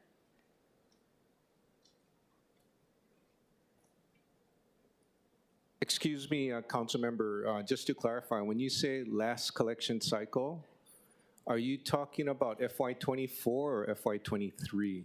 Let's try 24, because didn't you guys already pull numbers for that, or have you only pulled numbers for 23? We didn't have the classes that we're discussing, TVUs and BNBs for 24 and 23. We'll be doing collections for the first time. So there was no collection. So the 10,946,000 based upon the 1,872 is still estimated, or that is what we expect to collect this coming one, and we're proposing one for the following one. That's correct, right? It's an estimation on the aggregate numbers based on the last assessed valuation. The parcels that were taxed in 23 and 24, as the testifiers mentioned, probably were in other classes, but you know, we didn't. If I understand your question correctly, we didn't really collect under BNB and TVU. Right, right. I'm talking about the ones that were listed under commercial, the other ones that were listed under residential. So what I did was I took the delineation of all of those, what classes they were in, multiplied their land value, came up with the number, and it was about 10 million. I don't follow you. I don't know what. So there was portions of the people that are going to go to TVU that were in hotel and resort. There are portions of the 1,872 that were in residential that are now going to TVU, correct? Correct. So what I did was I estimated the amount of people that were actually in the resort, multiplied that by the amount of taxes that you would collect based upon their value, whether they were tier 1 or tier 2, move them into TVU to see how much we would be losing based upon how much we used to collect, because these people would be getting a decrease, correct? Because going from resort to TVU is going to be less. Is that correct? I don't understand. The way I would think the number would be calculated is that you would have to get all of the registrations, so the 1,800 or so registrations, you'd have to, for FY23 and FY24, accumulate all of the specific assessed valuations for those properties. Yeah. And then you'd have to apply the tax rate based on the class and the rates in effect for those years. Yep. Okay, so have you done that, council Yes. member? Okay, so if you did that, if you went application by application, and if you came out to that amount, if your math's right, it's correct. I came up with that just so I could see kind of, because some people are going down, right? And a lot of times in the conversation, we said that, hey, people are paying a lot more than they should, so they should come down, but then some people are going up. So what I calculated based upon this resolution was that we would be possibly collecting $5 million more. That's what the testifiers are saying, because that's what we were able to calculate with this new proposal, people who are going from the 13 down to the 9, we lose. People who are going from the either 4.5 or 3.5, depending if they're paying residential or residential A, they're going to increase. So roughly we'd be about 5 million. So the reason why I bring that up is because your council communication is like right on. Because if we're collecting 5 million more, and my proposal was that we reduce the B&Bs as well as the TVUs, in my proposal I wrote down on the chart that we would still be collecting 1.8 million in taxes, whereas the current proposal would be collecting 4.9 million. So that means that you're saying that there's going to be estimated revenue reduction of 3.17 million in my proposal, which is correct. Does that make sense? So my revenue was going to be only making 17%, whereas the current revenue being proposed would make 45%. Yes, that's correct. So I just wanted to iterate that. I'm not sure if I just lost everyone in that mathematical conversation I just had, but basically there's 3 proposals, and what you did was you broke down for the first proposal that we would be losing 1.6 million, 1.65 million. But I want to say that on the opposite end, we're still going to be making 3.28 million, of which we didn't have before because I already calculated that we were collecting around 10 million. So even in the first proposal, we'd still be making 3.28 million. In my proposal, we'd be making considerably less. I get that. It would only be 1.8 million. Of course, there'd be a loss in the projected, but we'd still be making 17% more than we did. And then in the last proposal, which is Councilmember Wires, you wrote here that we would reduce the revenue by 1.86 million, but we'd still be making 3 million more than we didn't make before. So my argument is that there's 2 ways to look at it. The way you wrote it is correct. The proposal would be we'd be making 5 million, so you're telling us we wouldn't be making the full 5, we'd be making less, which is what I agree on. But we didn't have it before. So in my perspective, we are still making money off of any proposal, whether it goes from 6 to 7, from 7 to 8, from 8 to 9, we're still making money. Now, however much we make, that's up to us on what the number is. But I thought that we weren't trying to do a money grab. I thought that we were just trying to get people into the right classifications so that we could actually have more people register. And that's a number that we can't calculate here. We can't calculate that if we choose the highest number, how many registrations we could have had that we didn't because they just didn't register after that. Because that increase not only will probably increase people in just selling, period, selling out, but that we wouldn't collect more. So you had stated previously, this was like a year ago, that you were afraid that if it was too punitive, that maybe people might be discouraged from registering. Do you still believe that if we have a rate that's still too punitive, that we might not get as many people registered as we need to in legal areas? If I just answer your question directly, the answer is yes. Well, Yep. thank you. Thank you for being honest, because I heard you say it before and I listened in because I believe that there's a bell curve, right? There's a curve of an amount because everyone knows the Laffer curve in economics. There's a point where you make it too expensive and boom, people drop off. That's why people move out of Hawaii. Too much tax, boom, I leave. Not enough tax, then I stay, then people build businesses, and then we have more economy. So we gotta hit that curve right at the right spot, or else we encourage people to leave the Laffer curve.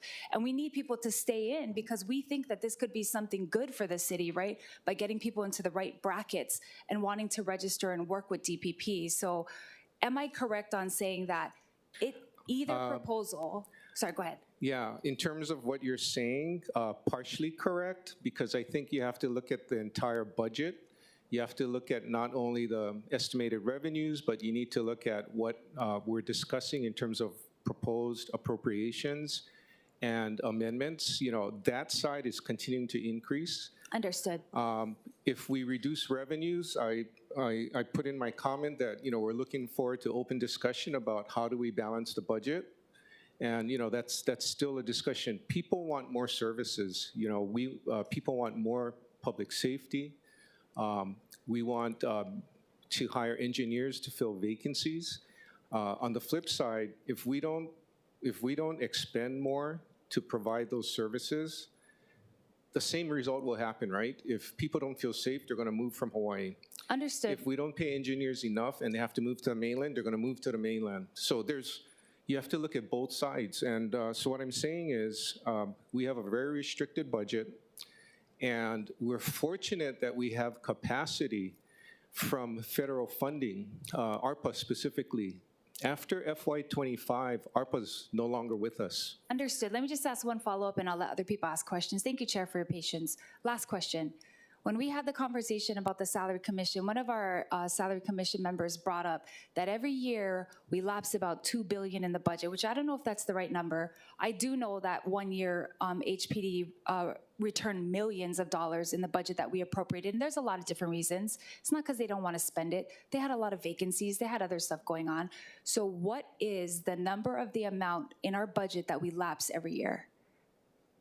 It cannot be $2 billion because our budget is $3.6 billion. Okay, do you have a correct number on the lapse? I don't have the breakdown, because when you look at what lapses, you not only have to look at the total, you have to break it down by funding source, because, you know, right, because there's different pockets of money that yeah, lapse. we want to hone in on general city funds because that's the most flexible source of funding that can be used to you know, fund programs. But in 1 year, did HPD ever return more than $2 million?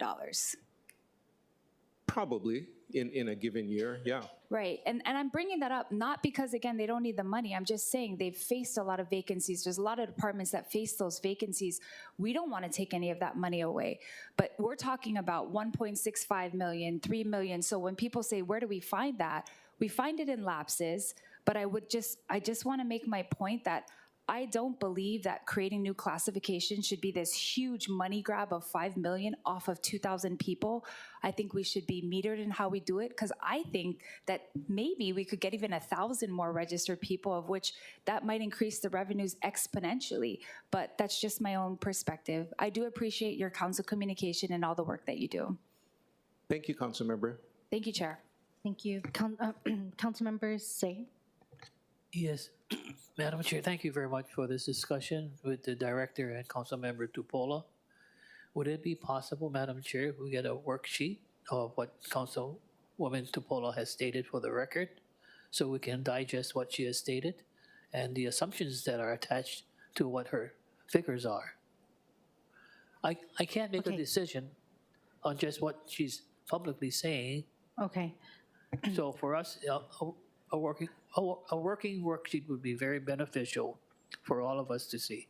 I'll let you finish for the floor, and then I'll direct questions to the council member. Are you, Pal? You have questions for the director? One question. I apologize, Director Kawano. I was telling the committee members and the public the question about, you know, not maybe fulfilling my obligation and trying to really balance the budget. But at this point in time, can you share with the members and the public what was the assessment increases for the past year? Generally speaking, the assessment increases were fairly small, closer to 0.5%, you know, in the aggregate. So very, very small. Okay. Yeah. But we, you know, honestly, we had larger assessments, right, the past 2 years. Well, that's where larger increases in assessments, yeah. The council was criticized for it based on the premise that we did not lower the assessments, that we could have made that request to you. So that was basically a try to catch up. And, you know, I did support the assessments. But more importantly, I think what the individual was saying earlier this morning about assessments versus rates, we have not gotten ourselves involved in regards to the different classifications that there could be opportunities for increases on the rates. I think for all of us, not all of us, just myself, I'm just afraid of assessments. But assessments is the way out for all of us rather than increasing rates. Am I correct in that assumption? Well, as I've testified in the past, I think with regard to our mass appraisal approach to get to assessments for ad valorem taxes, you have to let the model calculate, you know, based on the core principles and calculations that it follows, right? Because they have They have authoritative guidance supporting what's done. I do believe that there are current economic factors that'll probably keep assessments from increasing for a while because mortgage rates, for instance, are still very high. And that will, slow down increases to what people are willing to pay for homes. And the sales data that we use is data that's readily available, and that kind of information and other variables, a number of variables go into the calculus, to get to the assessments.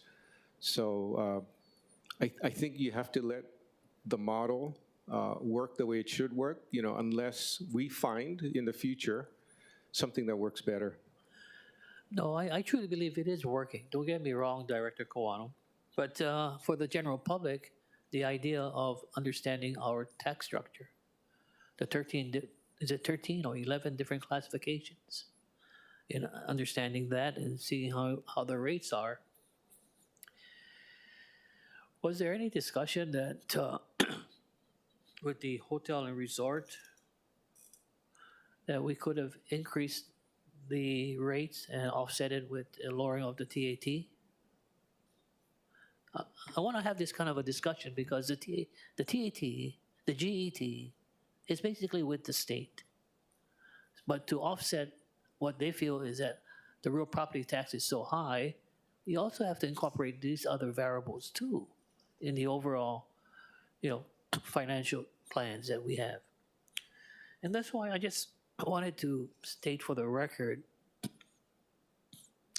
for the testifiers here, that there are also over a dozen of exemptions that we're not addressing, real property tax exemptions for our friends, and that's another approach that maybe we could have looked at, or the administration could have looked at as a budget neutral. Thank you very much, Madam Chair. Councilmember Say, I do want to note that Councilmember Tupola has Council Communication 135 that is has been posted, and are all the things that she mentioned today in committee. Thank you very much. And if you are able to receive that, it is once again Council Communication 135. Okay, members, any questions for the city administration? We have Director Kawano. Okay, Committee Vice Chair Wire. Yeah, I had a quick question, just because we're talking about, the different funds and obviously the rates affect the funding. On page 1 of the budget bill, Bill 12, when it says less interfund transfer, what exactly does that mean?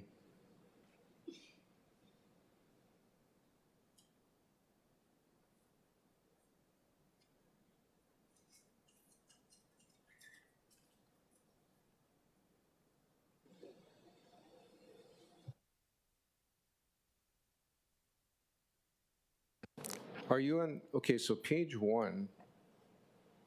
Of Bill 12 CD1. Oh, okay, wait. Oh, okay. So those are transfers between governmental funds that, if not taken out, would result in double counting of revenue and expenditures. So we take those inter-fund transfers out. Okay. So it wouldn't be accurate to say those are funds remaining in the account that need to be transferred over into the next year? No, those are transfers that exist. So we have at times charges between funds that cover expenses in the originating fund. If we were to recognize those expenditures in both, you're double counting. So that's why we eliminate transfers between funds so that you count everything one time. Okay. Yeah. That makes sense. So you're saying you don't know where in the budget we'd be able to identify, because we have the total amount of rollover, right? But then you're saying it's hard to identify exactly where the individual like general funds versus special funds rollover would be? I think, and I don't have it in front of me, but if we go to the mayor's budget booklet for the operating budget, I think right after the department information, we have information on revenues and roll forwards of fund balance. There's the information there that you can look at. Okay. Yeah. Because I think the total though was like, was it 800 something million? Or 900 something million, around there? It could be, all funding sources, correct? Yeah. I mean, that's a major chunk of funding sources, so that's why I'm just curious. Like, BFS, Well- I think, would automatically know, oh, this is the chunk of our budget that was rollover. Yeah, but a lot of those rollover dollars are restricted. So a good chunk of the 800 million is sewer cash, related to sewer cash, and we only can use it for sewer infrastructure and capital projects. Yeah. Certain operating costs. So with regard to sewer, if you look at sewer specifically, if you look at that fund, there's a lot of cash in that fund, probably over $1 billion as we speak. But we're going to spend $1.8 billion to $2 billion to upgrade the Sand Island waste treatment plant. Over time, those monies are essentially going to be accounted for. So that's why I always say that you have to look at source of funding when you look at rollover. The general fund component of the 800 million or whatever it is a fraction of that. Yeah. And that's what has to be focused on. The other thing I've mentioned in testimony is that it's not bad to have some rollover because you add strength to the balance sheet of the government, and the rating agencies take a look at that, and they like to see stable fund balance, if you will. That assists in maintaining our high credit ratings at AA+. And those ratings help to reduce our debt service over time. So there's a good side too. And the other thing I've mentioned is that in terms of general fund rollovers, some of that is also due to lapsing in salaries. There's a chunk of that from lapsing, and we're focusing on hiring, and we need those budget dollars to support the fact that we can go out and hire people, because I think in the past what the city would do is they would put in their ad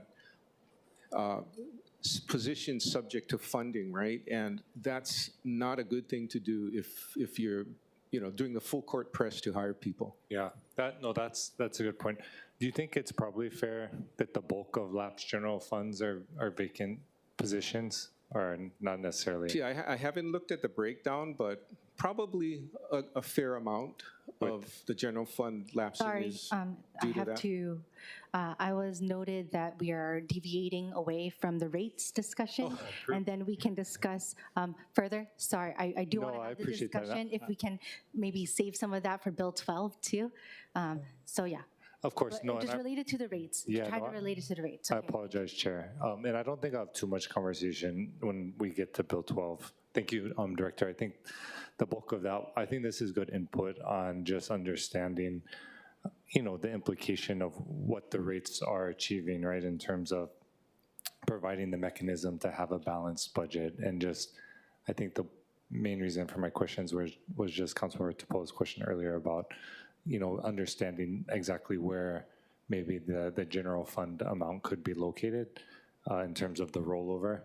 And so I do think, while I totally respect what BFS is saying, and I think it informs the conversation, I just don't want to overblow the financial or make it seem like the financial impact of adjusting the vacation rental rate to a more equitable rate would somehow blow up the city's financing, right? Because especially when we're contemplating other larger tax relief mechanisms that I know are supported and I have no beef with, but I'm just, think that factors into the equation too, right? When we're looking at the scope of a 3.5 or, throw in CIP $4.5 billion budget, and we're looking at doing, I think, an equitable progression of increasing the rate, right? Like I think across the board, that just seems to be general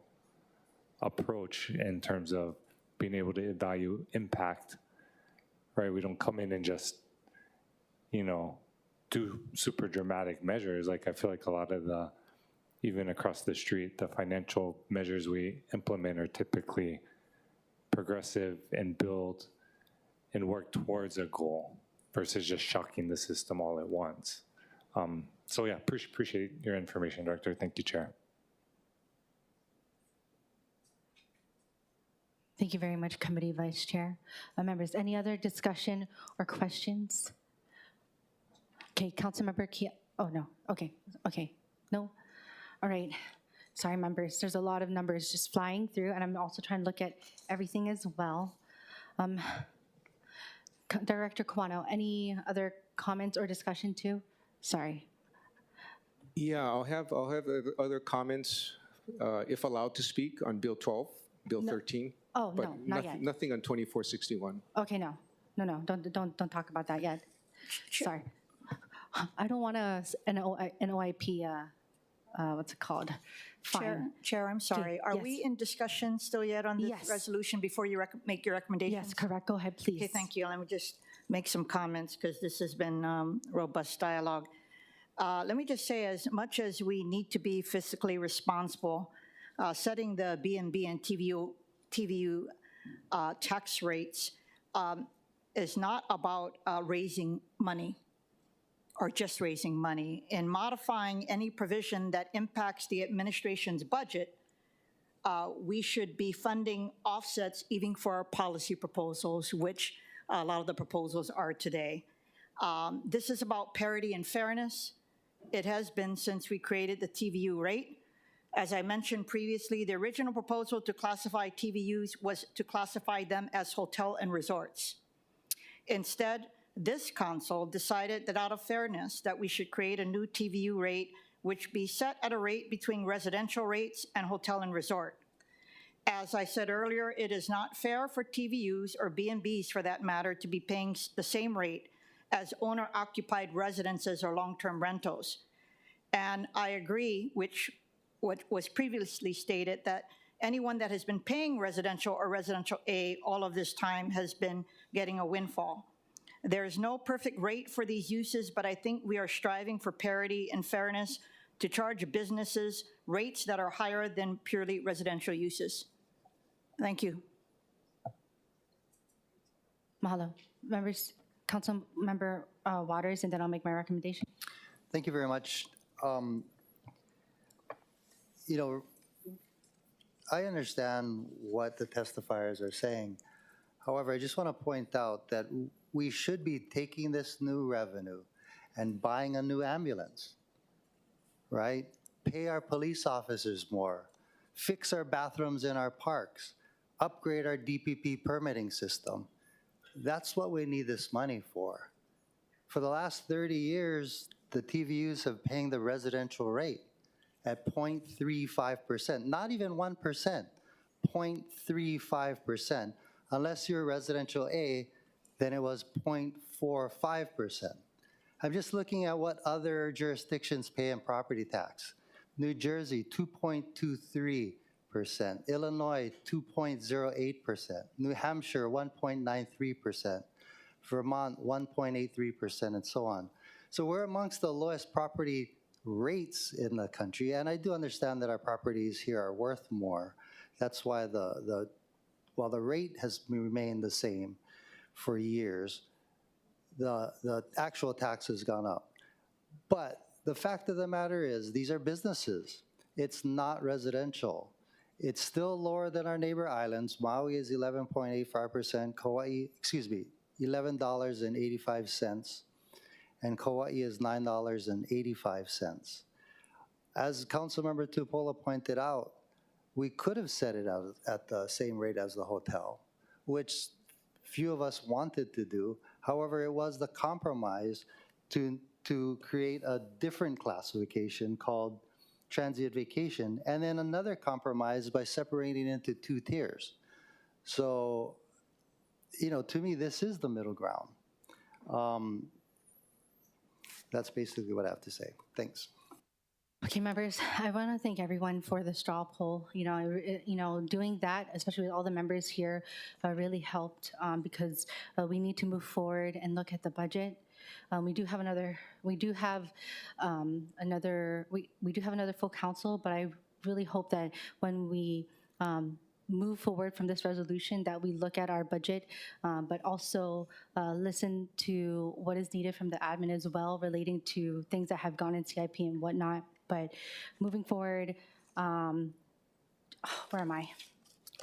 Sorry, lots of documents.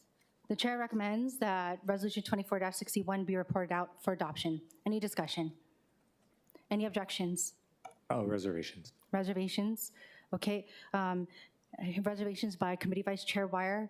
Any other objections or reservations? Hearing none, so ordered. Moving forward, agenda item number 4. Members, I do want to note now that we have our administration with us, I will be recessing around 12:30, 12:45-ish. I'm aiming for 12:30 just because that's the time that I'm aiming for, but I want to just let you all know. Okay, 12:30 to 1:30, okay? 12:30 or 12:45 for the hour, okay? All right, moving forward.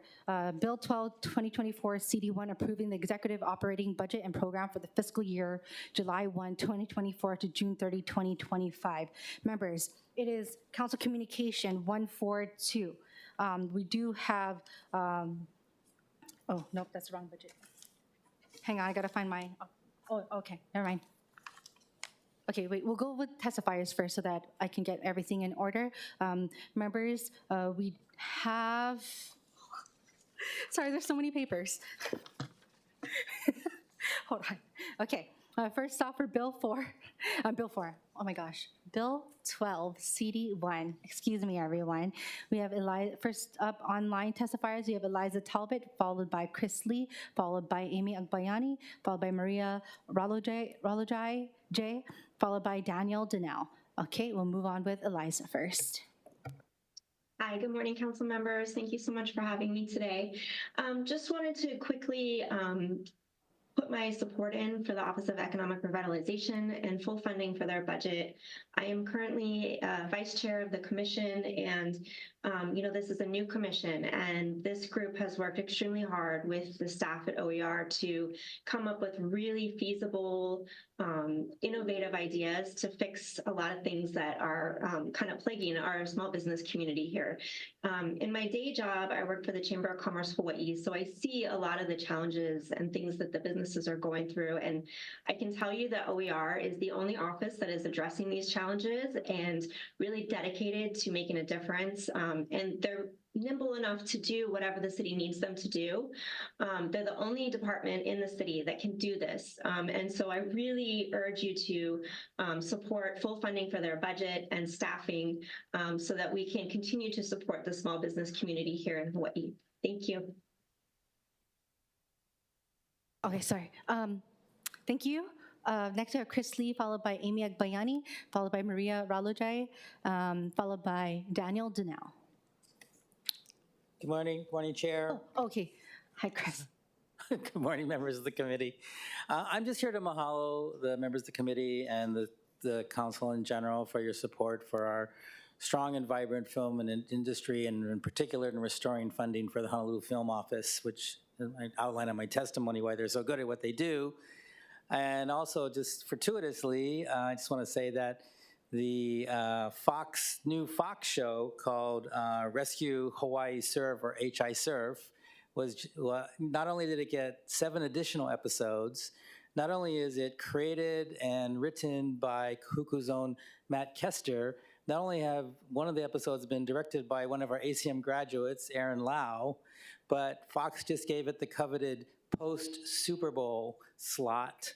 So it's going to get a really good send-off, and obviously they have a lot of confidence in the show. So I just want to say thank you to the Honolulu Film Office and for all of you for supporting them. Mahalo, Chris. Next, we have Amy Agbayani, followed by Maria Ralojai, followed by Daniel Donnell. Aloha. My name is Amy Agbayani, and I'm co-chair of Hawaii Friends of Civil Rights. I was born in the Philippines and a naturalized U.S. citizen, active in civil rights advocacy and immigrant serving community organizations.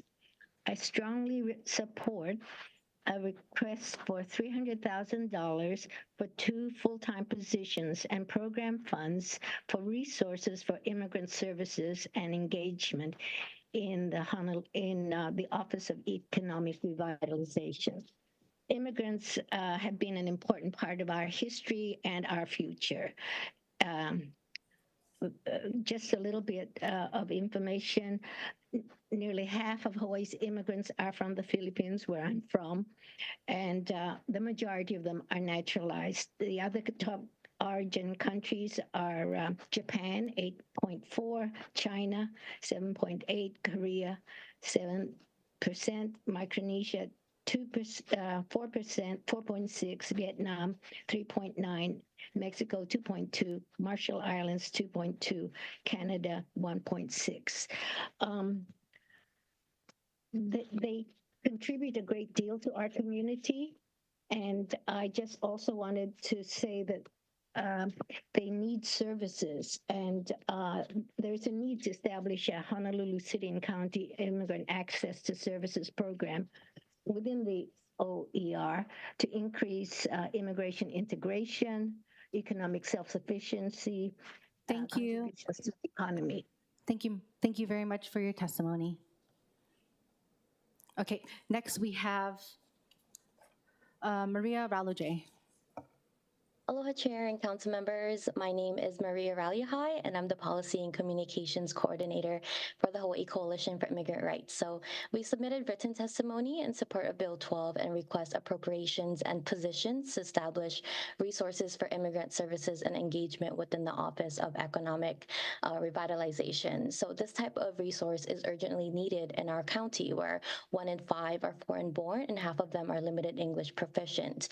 Our city also ranks 95 out of 100 of the largest U.S. cities supporting immigrant integration. So despite the minimal resources available, they contributed nearly $17.6 billion to our local economy, and over $874 million from immigrant households went to our state and local taxes in 2018 alone. So with the necessary resources, we can ensure that immigrants make even more invaluable contributions to our community. So thank you for allowing me to testify. Thank you. Next, we have Daniel Donnell. Chair, testifier is not logged on. Okay. Thank you. Is there anyone else online who wishes to testify? Anyone online? Angela Young. Aloha, Budget Committee, Angela Melody Young, testifying on behalf of CARES in strong support of Bill 12 relating to the executive operating budget. And I especially want to show appreciation for HART and the Director Lori. Bill 12 does talk about HART on page 28. Should the HART share of county transient accommodations tax revenues for the fiscal year exceed the amount specified here, the excess is hereby appropriated to the general funds and shall be remitted to HART. So in strong support of HART. And okay, so sorry, let me back it up and check everything out before I talk about this. I want to be sure I get it right. Going back to page 1, I want to support the general fund, liquor commission fund, YPO soccer fund, transit construction mitigation fund, highway fund, sewer fund, and the special events fund, and all the other funds helping to fund this operating budget. Thank you so much. Thank you very much. Thank you very much. Okay, anyone else online who wishes to testify? Okay, seeing none, we'll go on to in-person testifiers. Chris Lee was in person. Is there anyone else in person who wishes to testify? Okay, thank you. Aloha kako. My name is Irish Barber. Mahalo for allowing me to testify this morning. I am the business representative for IATSC Local 665. I am also here to mahalo you, Chair, Vice Chair, and those committee and council members who support the film industry and restoring the funding and staff positions for the Honolulu Film Office, as well as for the OER.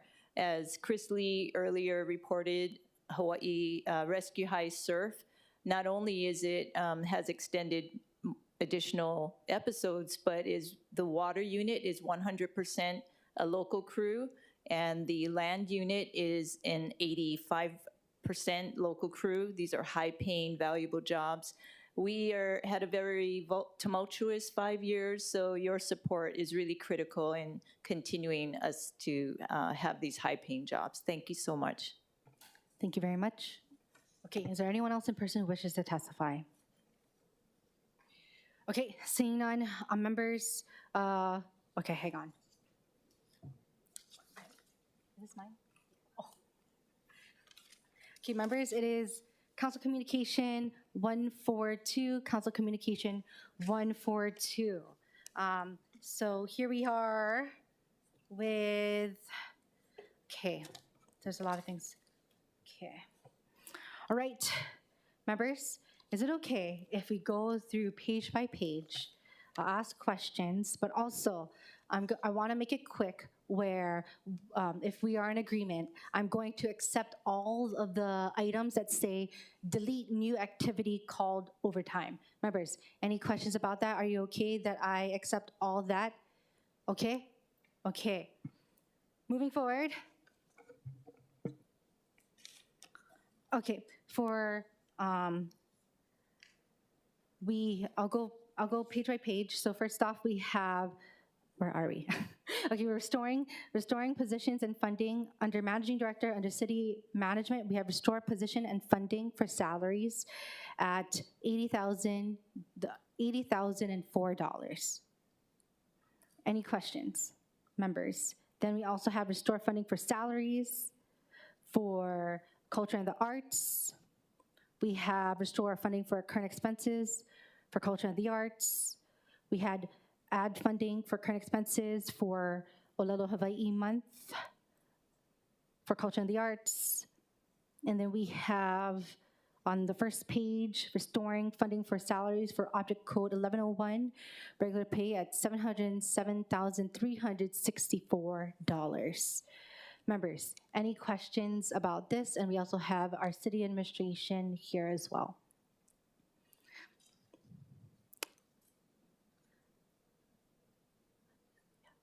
Councilmember DePola. Is Director for Culture and the Arts here? Okay, we have Director O'Connell.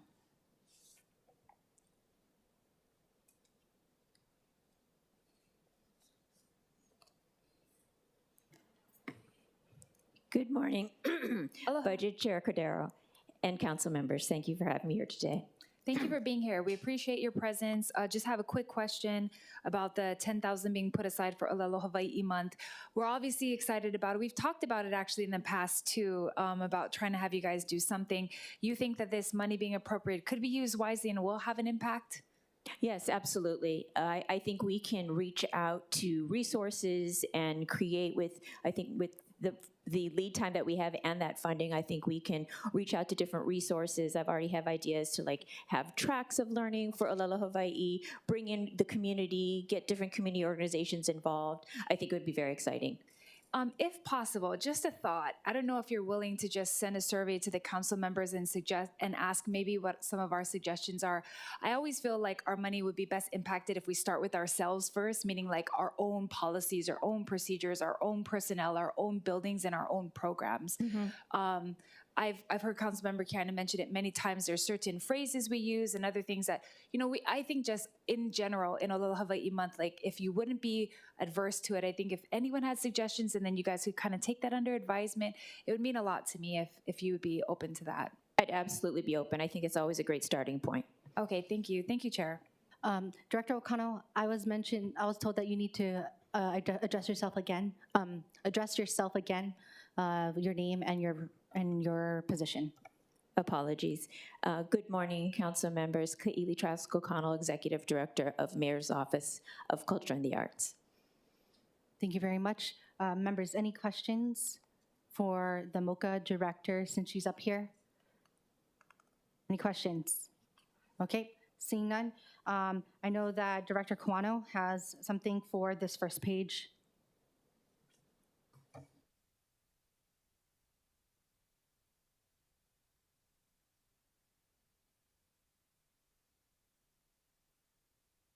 Thank you, Budget Chair Andy Kawano, Director of Budget and Fiscal Services. I just wanted to communicate that, and by the way, I want to thank all the council members for, the changes to get to CD2. The trend had been to restore a lot of mayor's proposals.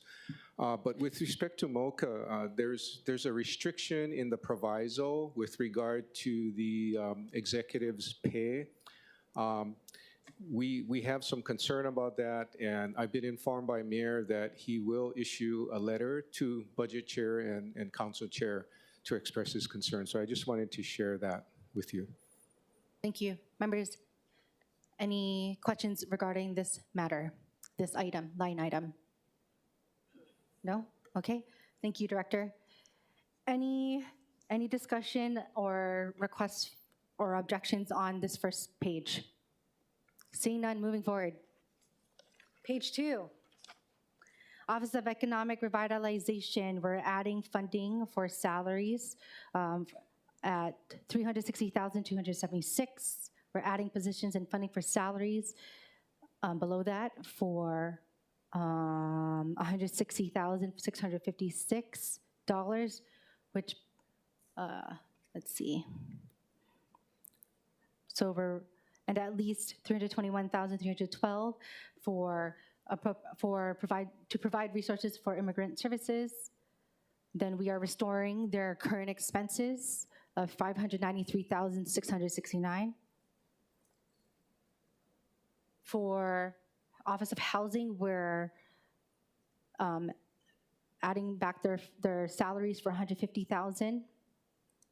Then we're having the reduction funding, working with the Office of Housing. Thank you to the director for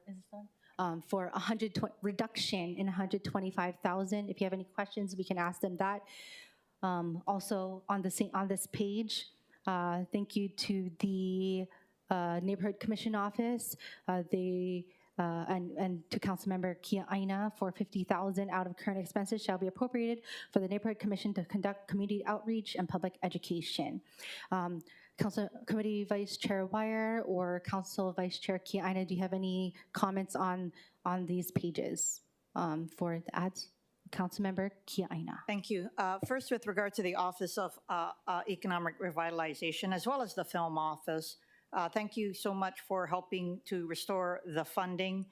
I am very understanding and empathetic of some of the previous concerns raised by Chair Waters relating to the future of the Office of Economic Revitalization with regard to the parameters of the new positions that are being created. And I'm hoping that during the upcoming year that we delve into that, either one-on-one as members or through the committee, because normally when an office is new, and in this case was primarily funded by federal funds, ARPA funds and transitions, I think it is important that we be prudent in the manner of how we move forward with new positions. So I just want Chair Waters to know that I got that message. And of course, the Film Office is critically important, but let me remind everyone that it is not just the Film Office that's important. It's all that we do as a city to look at long-term economic development opportunities so that we can look at other industries apart from largely DoD funding and tourism. With regard to the Neighborhood Board Commission, I just want to put in a plug for them. This is a small amount. Not only does the Neighborhood Board Commission, but the neighborhood boards throughout Oahu, they are elected officials. And this is a small amount of money just to make sure that we continue to support them and say that we value their input. I don't know of any of us who don't go through the neighborhood boards. And I just want to say thank you for putting this in. Mahalo. Members, any further comments? Councilmember Tupola. Is Mr. Yonenaka here from Neighborhood Board Commission? If not, that's okay. No. Okay, no. I'll send him a message. Thank you. Okay, thank you. Okay, members, I'm looking to accept all of these on page 2. Any discussion or objections, any changes, requests? Okay, Committee Vice Chair Wire. No, thank you, Chair. I just wanted to say, mahalo for the collaboration and the support on the additional positions for immigrant services at OER, as well as just the broader work that they're doing. Understanding that OER is in our charter, has a role in our city. Similarly to Vice Chair Kian, I understand the concerns that were brought up, and I think across the board, the need to look for federal funds for all of the work that the city is doing, but at the same time acknowledge that OER is firmly established and within our city, constitution, as we could say, and the charter, and has outlined roles. And so glad we're able to support the amazing work that they're doing and continue to expand it to meet the needs of the community. Obviously, we're not looking to grow indefinitely, but I think there's a lot of responsibilities that could be carried out and needs that could still be met through their work. And so appreciate your support. Thank you, Committee Vice Chair Wire, for working with the Office of Economic Revitalization in the community on that. Moving forward to page 3. Page 3, members, there's the addition for current expenses of $100,000 for to be appropriated to fund the Pound Master. And then we have restoring funding for equipment under DCS as well for motor vehicle licensing and permits. And then, what's it called? The restoration of funding for equipment for the motor vehicle licensing and permits. Then we have the restoration of funds for salaries under BFS at $101,820. I do want to note that we had a great discussion, I think, with one of the bills that myself and Councilmember Dos Santos Tam talking about certain positions that we are looking at that maybe the city doesn't need, but we had a great discussion about Pound Masters, and now we have this fund. And so, Councilmember Tupola. Thank you so much. I'm not sure if Director of Customer Services is here. If not, oh, she's here. Director Hashiro. Thank you. I don't have questions. I'm just going to make a few statements since this is within your budget, but I do have an upcoming tour of the Humane Society. I have looked through the contract you sent me to make sure that there's not any overlapping sections. I understand the Humane Society does some animal recovery, but not of the animals that I'm talking about in regards to the Pound Master. We're talking about loose cattle, goats, other things that really I think require more, that once you find the animal, there's feeding it, there's putting it up for auction, there's trying to find the owner. So I realize this is an agricultural problem, but I have tons of ag land in my district. So I just wanted to know if you'd be open to working with me on trying to flesh this out with the Cattlemen's Association. Hi, so good morning, Budget Chair and Council members. Kim Hashiro, Director, Department of Customer Services. So thanks for that question, Councilmember Tupola. And, we're always willing and open to working together on any issues that come up in the community. The comments that I submitted, though, do address the historical experience that the city has had with livestock and this type of animals. I did ask Stephanie Kendrick from the Humane Society to attend today, and she's actually in the gallery if you'd like to hear from her. Firsthand experience how the Humane Society has been helping the community.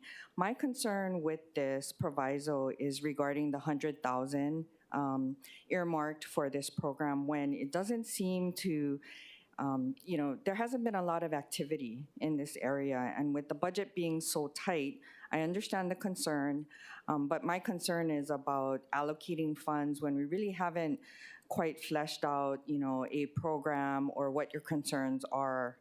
The other thing that I wanted to mention is that in the current ROH, this program is actually under the Department of Parks and Recreation, not under CSD.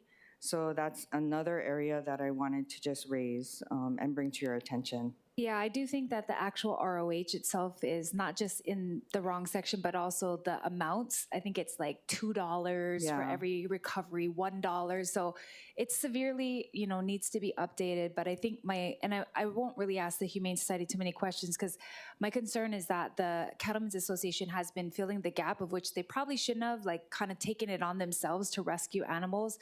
So that's kind of why I wanted to meet with you to kind of see exactly what the gap is, as opposed to there hasn't been activity.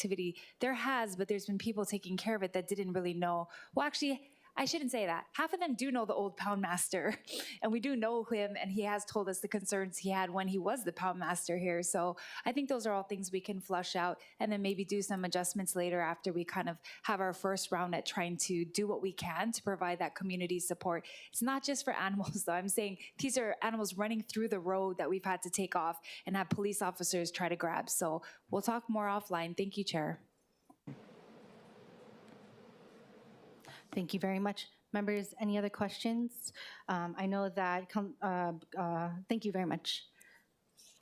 Oh, yes, Committee Vice Chair Wire. Thank you, Chair. No, was going to ask a quick question, because just in reading the ordinance, I mean, is it your understanding, Director, that pound master could be utilized for all quote-unquote strays, not exclusively cattle? Yeah, well, it does.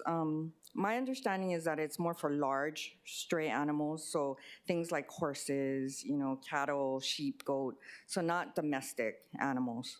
Okay. So in your understanding, if we wanted to apply to like dogs, we'd need to amend the ROH possibly? I'm sorry, what is that? If we wanted it to include like stray dogs, we'd need to amend it. And some folks have brought up chickens and cats, but I'll defer if folks want to ask about that. But yeah, I guess that's always a possibility, but we're relying on the Humane Society as far as cats and dogs, and then we do have a chicken program in place right now that seems to be helping. okay, So, appreciate that, mahalo. Okay, thank you. Members, any other questions for Director Hashiro? We can also call up the Hawaiian Humane Society. Yeah? I think since she came, why don't we do it? Okay, awesome. Okay.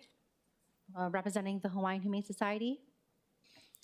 Hi, Council Chair, Council Member Stephanie Kendrick from the Hawaiian Humane Society. How can I help? Thanks for being here. So why don't you just delineate the current contract that you guys have with the city? I only read it recently and in its extent of everything you guys do. So if you wouldn't mind summarizing what types of animals, what kind of outreach you do, and what recovery you do.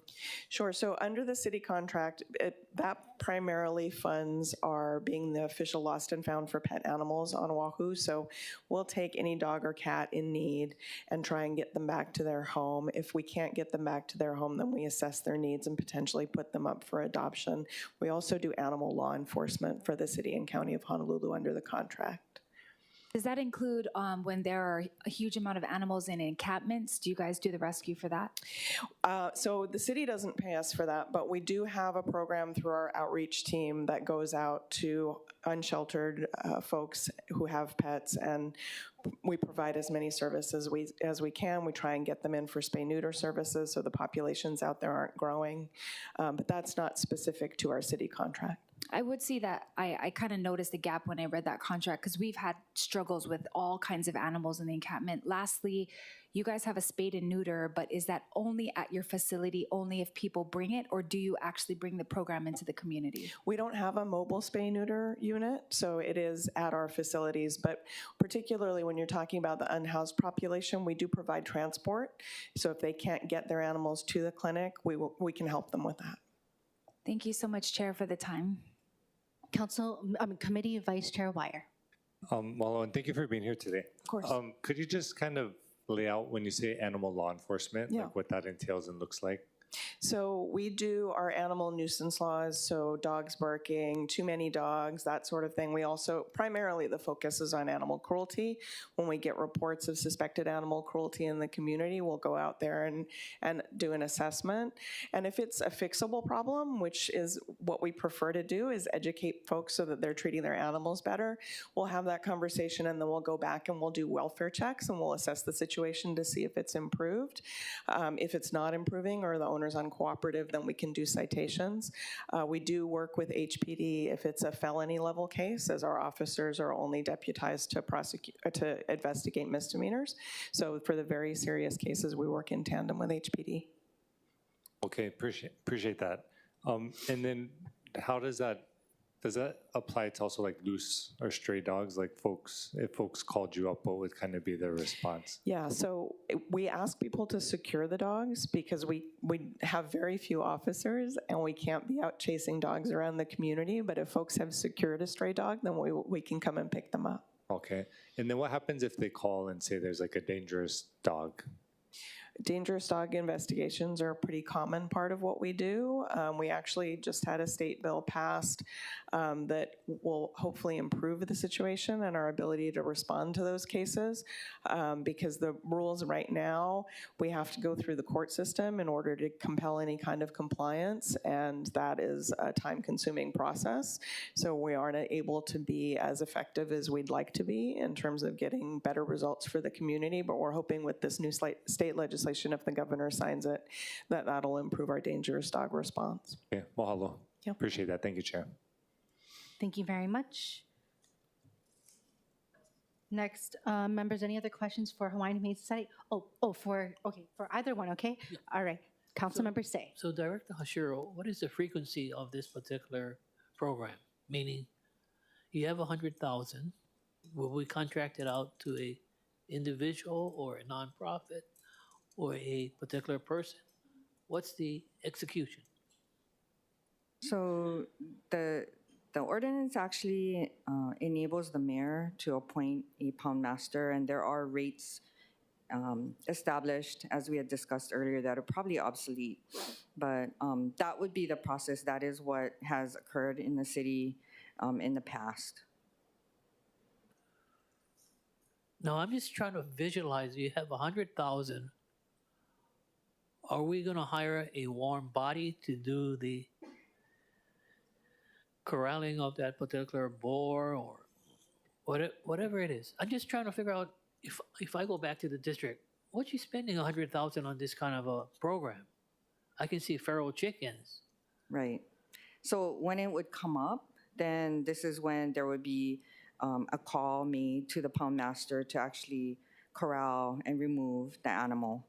So if you don't mind, Budget Chair, if Stephanie could also explain what the Humane Society currently does now, and I understand Councilmember Tupola has also talked to the cattle ranchers, but at least that way you can hear what they do now. Okay, thank you. If Ms. Kendrick, thank you very much for being here. If you would be able to address what you currently do as it relates to the question at hand. Yeah, as Director Hashiro and Councilmember Tupola have said, the current ordinance is wildly out of date and has really become ineffective in terms of addressing the issue. So it is now handled on kind of a one-off basis when we get calls, and usually it's either from HPD or for someone who's just observed the situation. When we get calls, our field services senior manager has a list of folks who he gets in touch with to see if they can help. But the fees outlined by the ordinance are, not sufficient to address anyone's response. So it really has become a community effort of folks just pitching in. But these calls are very rare, at least the ones that get to us. We're talking maybe 1 or 2 animals a year. The funding level doesn't necessarily seem to jibe with the extent of the issue as we've been made aware of it. But definitely the ordinance needs to be reworked to reflect what it would cost someone in 2024 to respond to these situations. Thank you very much, members. Okay, Councilmember Tupola. Real quick follow-up. So thank you so much for stating that. I think my main concern, though, is that it's kind of turned from calling you guys to everyone in my community calls each other. And so then they start to go out and try to rescue. And it's not necessarily because we have wild animal problems. We actually have illegal hunter problems, cutting gates, cutting through fences. And then once you cut a fence, animals just go wild. So it's not necessarily like nobody knows how to control them. It's that we have poachers that are coming through. And then, of course, we had a shooting and a murder out on the ranch because of poachers fighting over animals. So I think we need to just kind of study that, because not only a warm body, but also when you do catch the animal, you're supposed to actually feed it and keep it and try to see if you can find the owner. So I would agree that it could possibly be less, but I think we haven't really analyzed what is the level we're at right now of how many people have been trying to take it out on their own as opposed to trying to get help about it. Yeah. Thank you, Chair. Thank you very much. Members, are there any other questions? Okay, seeing none, thank you very much to you both. I know that Director Kawano has comments on the equipment.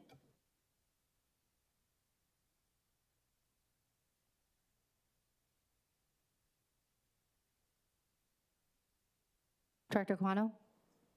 Andy Kawano, Director of Budget and Fiscal Services. You know, like the other mayor priorities that were restored, I want to thank all of the council members, Budget Chair, for the partial restoration of equipment financing in the operating budget. We are respectfully asking for a complete restoration of what Mayor proposed, you know, in terms of equipment replacement in the operating budget. We want to be very careful with respect to funding equipment replacement using bond funds. Most of our bond fund program cash is is tax exempt, and tax exempt results in scrutiny by the Treasury Department. And because we have policy on what we decide to finance through bond funds, we want to make sure that we follow our policy. If we've made mistakes in the past, either in our administration or prior administration, you know, I would say two wrongs don't make a right. I'd like to. Director Kawano, can you state those few numbers again, please? Yes. So on a net basis, about $6.5 million has not been moved back from CIP financing of equipment to operating. You know, we'd like to essentially go back to the mayor's proposal. If we don't get the full amount restored, we're going to have to prioritize what we purchase, what we replace in terms of equipment, and it'll impact departments such as facilities maintenance heavily. It'll impact all of our public safety departments, and you know, want to make sure that we put our best efforts to you know, replace equipment that they prioritize during the budget process in FY25. So thank you for allowing me to speak. Thank you. I note that these equipments have been purchased using CIP as well before, and I know that you have a criteria for placing equipment in CIP. Would you be able to go through that? So our current criteria, and I've been informed by our budget team that it's been in place in prior years, is the equipment item has to have a life of 10 years or more and costs $60,000 and more per unit. Okay, so can you repeat that again, please? Yeah, economic useful life requirement of 10 years and more, and cost per unit of $60,000 and more. Okay, thank you very much. Members, any questions relating to the equipment? But I also do have to go back to a page relating to Neighborhood Commission because we need to amend the language. But any questions relating to this comments? Councilmember Say. So what was the original request, Director Kawano? On page 4, real property, current bill is 0, restore funding for equipment, 61,000. The original request was as proposed in the mayor's proposed Bill 12. That was, what's the dollar amount? I'm asking. Would you? I don't have it at the top of my head. Yeah, I'd have to go back to the bill that's posted. So are we saying next then, 61,000 would be considered general funds in this worksheet that we have? Yeah, I think we have to go. The CIP budget.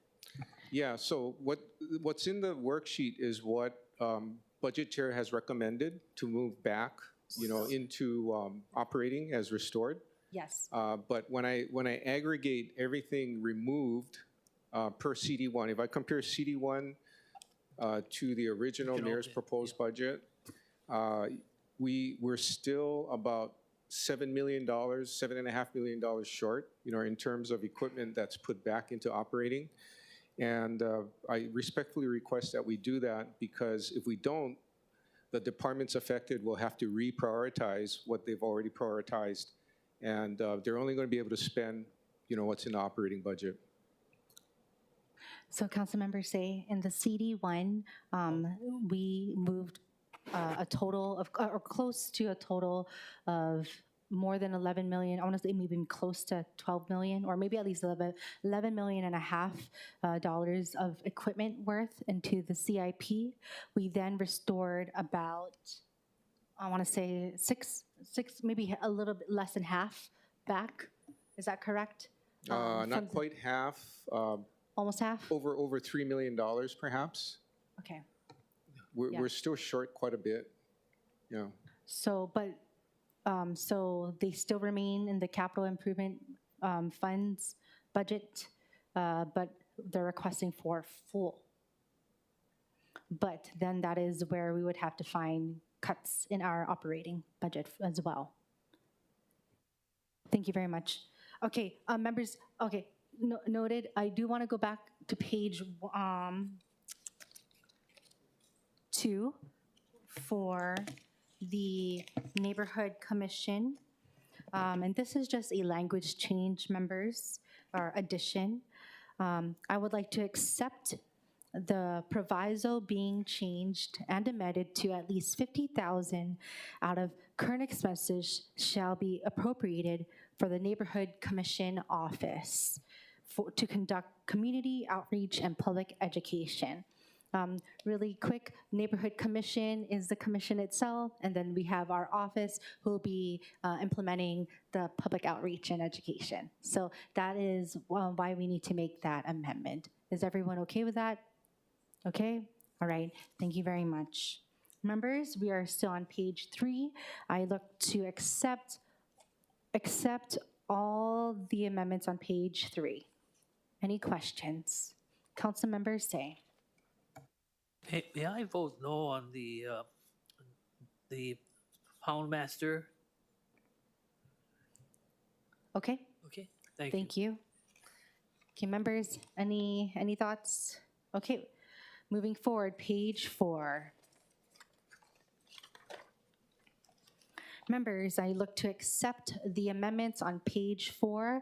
Other than the overtime deletion, we are looking to restore funding for equipment for real property, looking to restore funding for current expenses for DIT at $20,545,162.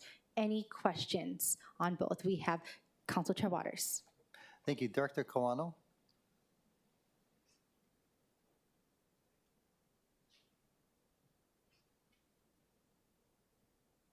Thank you, Chair. So restore equipment, 61,000. Under your criteria, can we move this to CIP?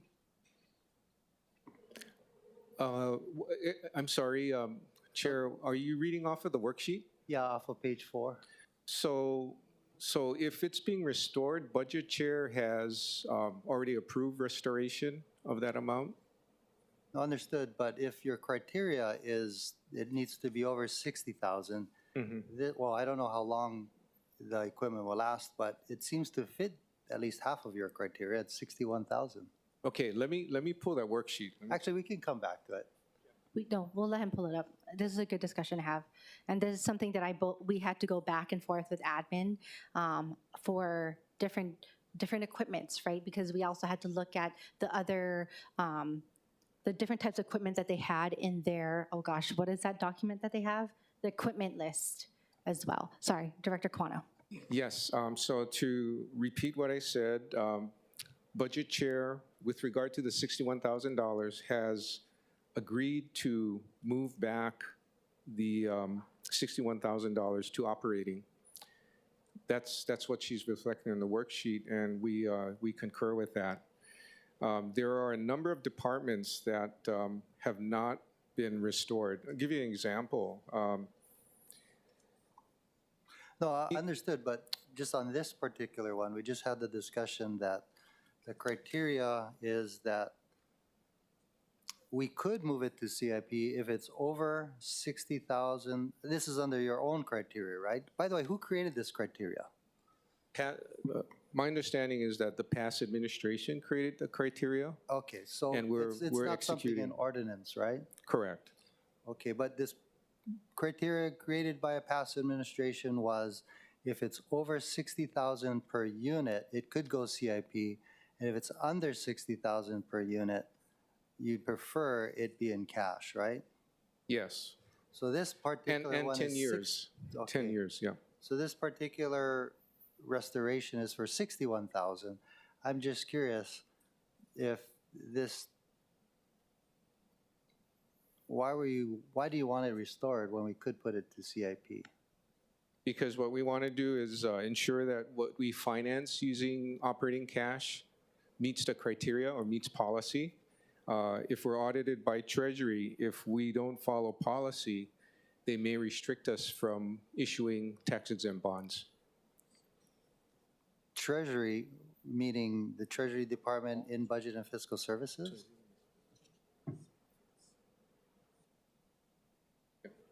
So Deputy Director provided some clarity. It fits the policy because it's not one vehicle, it's two vehicles. It's two automobile vehicles for BFS.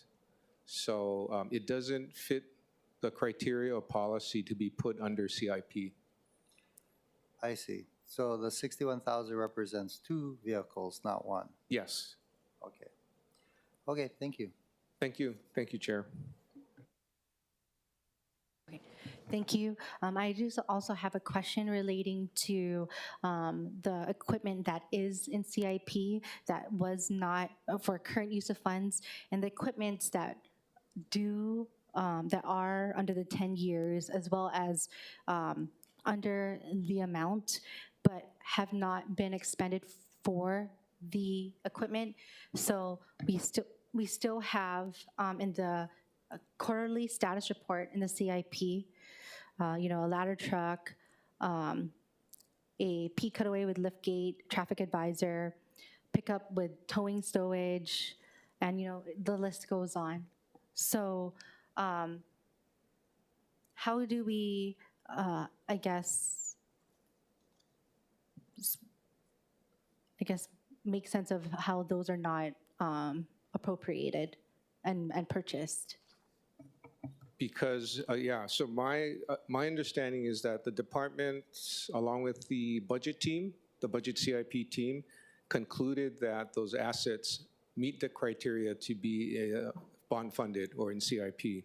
So they meet the criteria of useful life of 10 years and more and cost per unit of $60,000 and more. Okay, members, any questions? Council Chair Waters. Just to follow up, are these electric vehicles that are being purchased? I think the city has a policy to prefer electric vehicles. Yeah, as of a certain date, but we are looking at electrical. The issue that we have to ensure ourselves of is that we have the infrastructure in place. So at the same time, we're building infrastructure to ensure that we can recharge the vehicles. But we are going to move to more and more electrical, and the preference is for that. So that's a no? They're not electrical vehicles? So some are not yet, because we don't have the facilities in place to support, electrical vehicles 100% across the island. Mm-hmm. Okay. So it's going to be a very deliberate move to convert to electrical. Okay, thank you. Director, I was wondering, with the past administration's requirement, noted about that. I've been lucky to be able to work under the former budget chair who did work with CIP. We've known through past administrations that, especially in hard times, Back when I was maybe 4, I think, they put everything into CIP because of the hard times. But we saw just recently in the past administration or through the past administration's funds, but expended through this administration, that jet skis that are under the 10 years and under the 60,000 per unit were purchased in was it calendar year 2022. So how can you explain that when you're asking us for cash, but we can purchase this through capital? Yeah, with all due respect, Budget Chair, I'd like to research that because in the 2020 to 22 timeframe, a lot of equipment, especially for public safety, was purchased using CARES monies, not general fund monies. And it's really different in that case. And CARES typically ran through the operating statement, not CIP. So I'm reading off of the CIP quarterly fund report. Okay, I'll research that. I don't know why that happened, but again, two wrongs don't make a right, and we're trying to get things right because we're always subject to audit by Treasury because the bond funds are not tax exempt based on sales of tax exempt bonds to bondholders. If let's say we put all the equipment back though, where do you suggest we make the other $3 million in cuts then? I suggest that you look at the provisionals that we've set up that are new or have increased. I don't suggest taking money from departments. And as you know, the largest provisional we have is our contingency for hazard pay. And that contingency and that provisional was built through FRF funding. That's what I would recommend. Okay. And maybe if you could also look back at what you said you look into, even after this meeting, so we can have that discussion. Yeah, and I saw, at 7:30 when we got the consolidated worksheet, I saw that there were monies already taken from some of the provisional, well, one of them, I think with regard to disaster response and recovery provisional, that one was reduced by $1.5 million, and we reduced the transfer to fiscal stability. We typically do about $7 million each year. Well, as we go through the pages, Director, I think that amount of wiggle room may diminish. Right. Okay, we don't know that yet. Thank you. Chair, can I ask a follow-up? Councilmember Tupola. Can you say it one more time, Director, the parameters that you use to delineate between the operating and CIP? You kind of blurted it out, like under 60,000. What is it again? So with regard to CIP, the criteria for CIP financing or bond-funded financing, our criteria is economic useful life of 10 years and more and cost per unit of $60,000 and more. Okay, thank you so much. Thank you, Chair. Thank you very much. Council Chair Waters. Sorry, it's probably better that we just go through this now so that we don't do it for every piece of equipment. But you're saying that you'd prefer us to put the money back, reinstate for equipment, and take the money that we would otherwise be paying hazard pay for? Well, is that what you just said? I'm suggesting that you can look at that if you have a need to fund, other amendments that require cash. I don't know where we are right now in balancing. Because honestly, I mean, I think the hazard pay is in their contracts, in the employee's contract. I think we owe it to them. And we need to find more money, in fact, rather than less. So if we can move these to CIP, the vehicles and other equipment, that would free up more money for hazard pay. I think that's a better thing. So, yeah, just a comment. Thank you. Members, thoughts about that? Oh, okay, hold on. Members, any other thoughts? Then we can have Director Kawano respond. Councilmember Say. Madam Chair, is this the right time? Because you guys are talking about bonds, right? To some degree. Okay, yes, to some degree. I think Director Kawano, you should share to the general public and the full council that once a year, you folks only float 600 million in bonds, tax exempt bonds, government bonds. My irresponsibility was I went above the 600 million. So what I'm saying to you, it's hard to replace what their priorities are in the CIP, which is basic not operating, but basic repair maintenance or whatever it is for these particular projects. That's what I'm saying, right? Am I not saying that we're taking from a particular administration project in CIP and transferring it into not CIP, but equipment? Am I stand corrected? Because you have a ceiling of 600 mil. Yeah, and with all due respect, council members say we typically don't go all the way up to the not to exceed amount.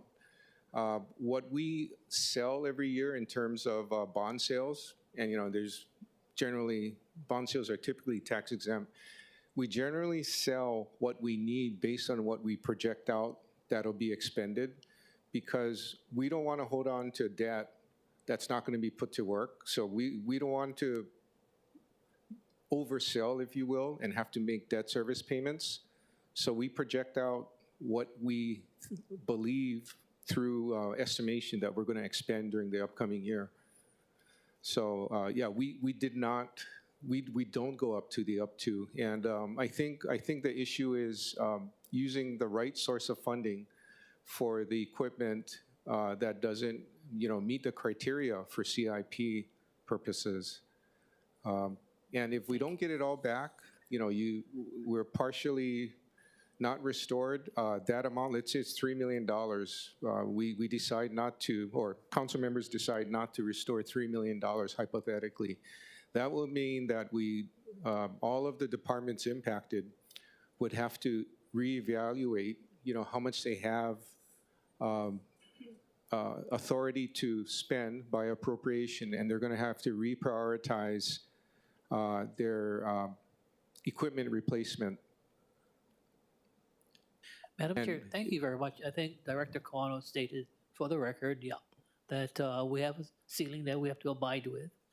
And, I'll try my best to do what we can in seeing that we do have a balanced budget.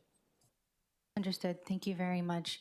Members, any discussion regarding equipment, regarding the characteristic per unit, $60,000, as well as a lifespan of 10 years? Okay. Moving forward, so members, once again, accepting all of page 4. All of page 4. Any thoughts, discussion? I'm going to move forward slowly to page 5. Okay. Page 5, with the exception of overtime, we are restoring salaries for the prosecuting attorney. And then, yep, that's actually the only change on page 5. Any discussion? Any discussion?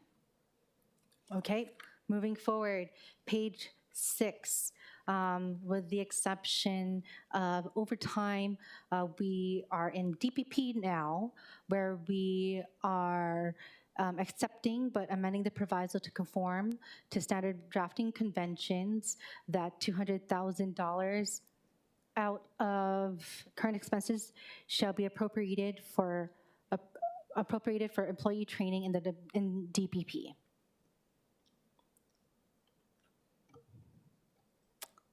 Okay, then we also have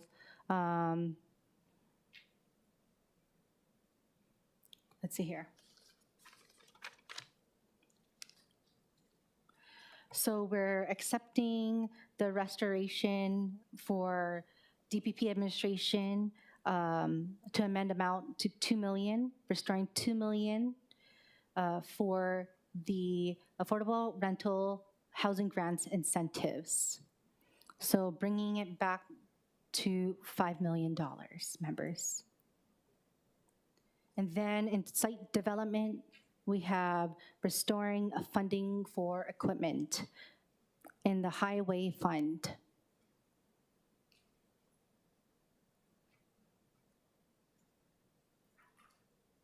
Okay, members, questions? Okay, we have Councilmember Tupola. Is Director Takeuchi Apuna here?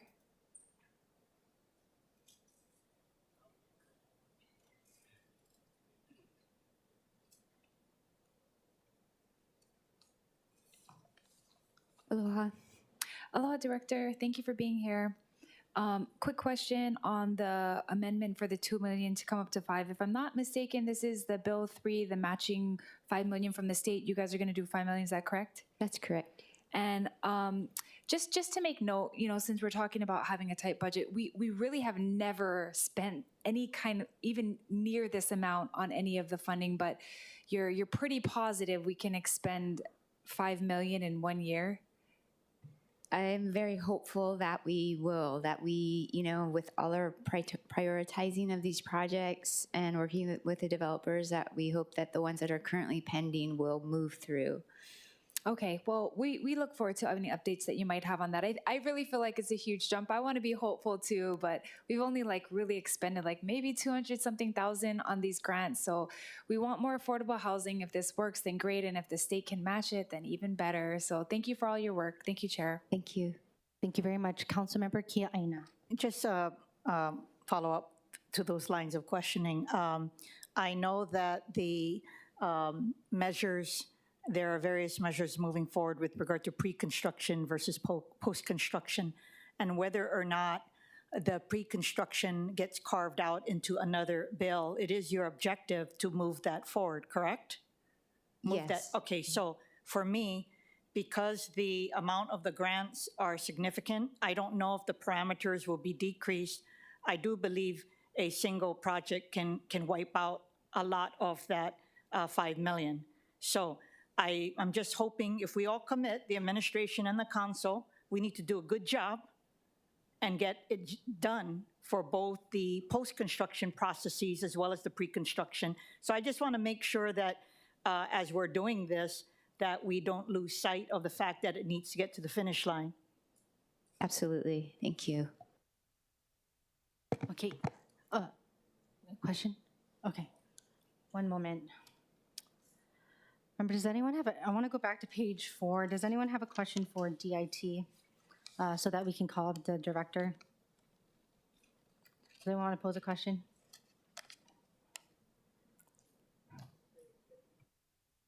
Sure, I'll ask a question. Councilmember Tupola. Thank you so much. Director?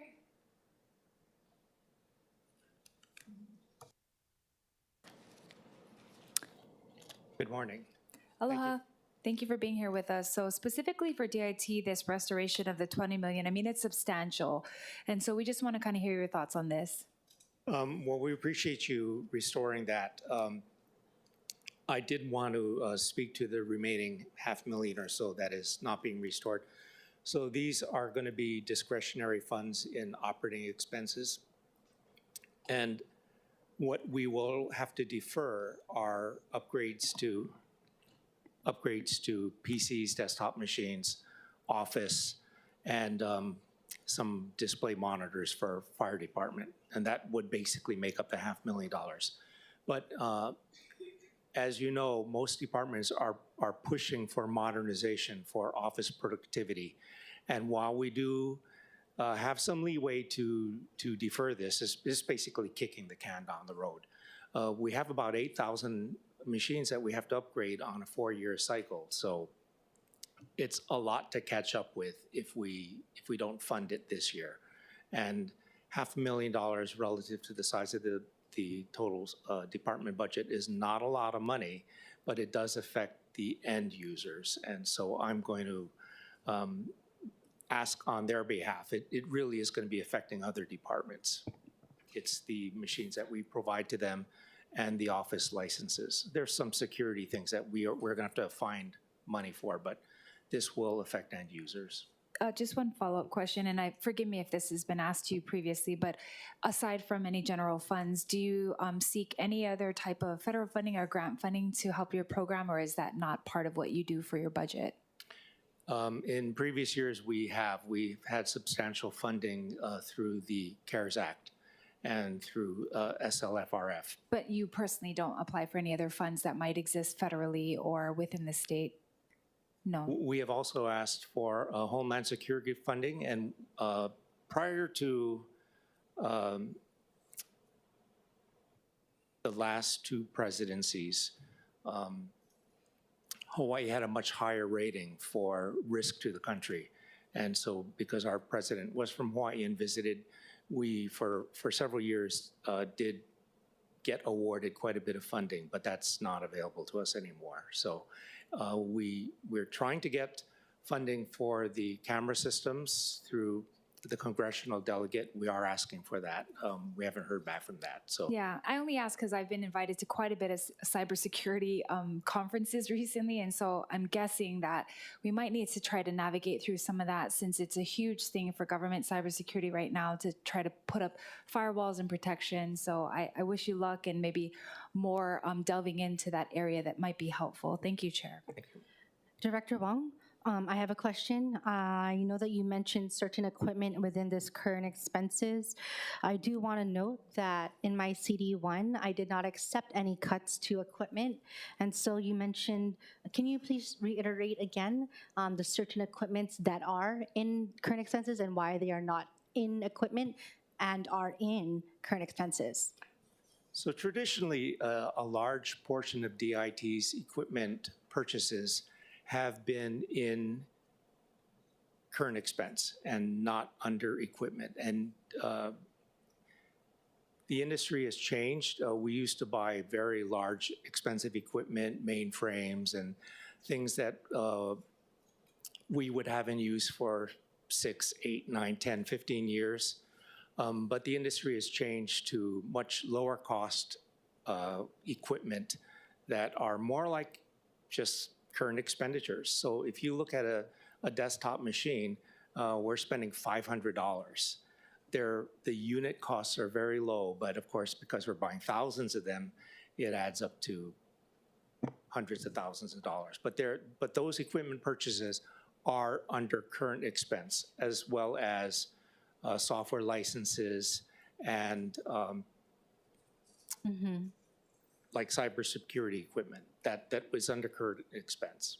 It would be great if even if all those equipment, as other departments have it, they list it under their equipment, regardless of the dollar amount. You know, we see different dollar amounts throughout the equipment list that's provided every fiscal year. That's why it does get like mixed up. If you do mix it up within the current expenses, you know, we see that we don't see the transparency of the equipment being either purchased or not purchased if it's not under the equipment. Sure, I understand that. That was something that had to be explained to me when I first got to the city. Why are these things under equipment and these are not? And I will just give you the explanation that I was given. Things like PCs are very discretionary, and if we have money left over in our current expenses to buy these things, we want to be able to do that. And if the money is in a different bucket, then we have to come to have it moved. And we do that from time to time, but it gives a lot less flexibility in these small expenses. So but I understand your okay. confusion, because I had the same thing when I came to the city. Okay, understood. And so, once again, you're reiterating that a lot of the $1.5 million that's in current expenses is equipment, right? Small equipment. Small equipment. Small purchases, yeah. Remember, I do want to have this discussion with everyone here. A straw poll vote, if I may. Maybe we'll put Chair Waters on the hot seat right now. Okay, thoughts? I'm okay with it. You're okay with restoring it? Yes. Okay, Council Vice Chair Kia Aina. Committee Vice Chair Wire. I'm okay as well. Councilmember Okimoto. Likewise, I'm okay. Councilmember Toba, thumbs up. Councilmember Say. Councilmember Tupola. Okay, members, hold on, I need the amount. An additional, huh? Really? No, he said that was $1 million? No, their current expenses is 21. Sorry, excuse me. We're only restoring $500,000, members, an additional $500,000 to be a total of, on page 4, $21,045,162 under current expenses. Thoughts? $500,000 in addition to what is being accepted. Those are full. Okay, so I know that DIT has a lot of these discretionary funds. Maybe we can find a better way to list out that equipment, even if no matter big or small, because I don't want to get into the like we're cutting equipment, because we didn't. What is listed as equipment was not cut at all in the last CD1. I just want to clarify that. But now that there's equipment in current expenses, that is something that we need to know, so we could also look at what is expended, which agencies are receiving that, and I mean just how it is supporting the modernization of our city as well. And yeah, we need to see that in the next fiscal years moving forward. So we will work on making this more transparent. Sometimes these decisions are not really up to DIT, they're direction from BFS, but I apologize for the confusion. The descriptions, they are detailed in the object detail, but they have things like purchase nooks. So I know we use a lot of acronyms and things. It's not clear, so I'm sorry for that. Okay, thank you. Members, thank you very much. So that's that change to page 4. Going back to page 6. Thank you very much. Thank you. Okay, page 6, members, I already made the recommendation.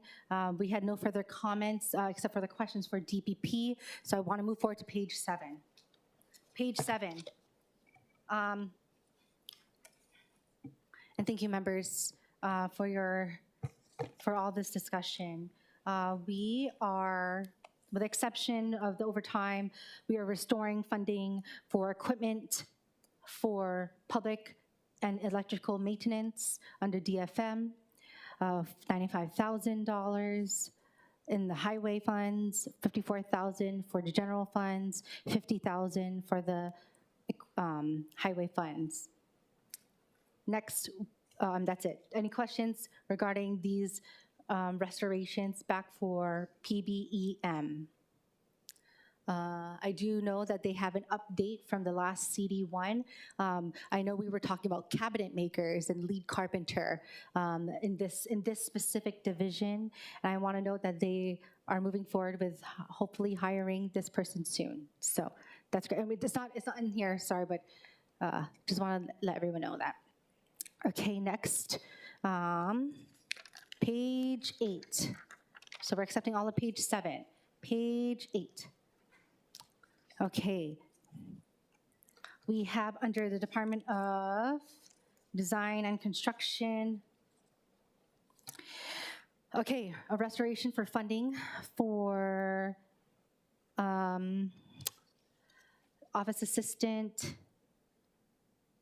Hold on. So we're going to accept and combine these amendments and amend description to restore funding for salaries. So we're restoring funding for salaries for Office Assistant 3 and Landscape Architect 2 and Architectural Drafting Technician 3 for DDC. And then restoring funding for equipment at $100,000. And then we also have on this page for DLM, restoring funding for salaries, as well as restoring funding for current expenses. Members, we are on DDC and DLM on this page. Are there any questions, Council Chair Waters, anything for your amendments? No, thank you. Okay, thank you. Then a number of us have restored the funding for salaries and current expenses for DLM. Members, any questions or comments? We also have the administration here with us.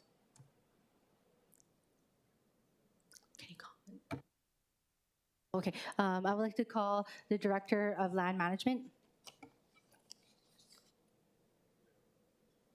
Page 8 for funding for salaries and current expenses.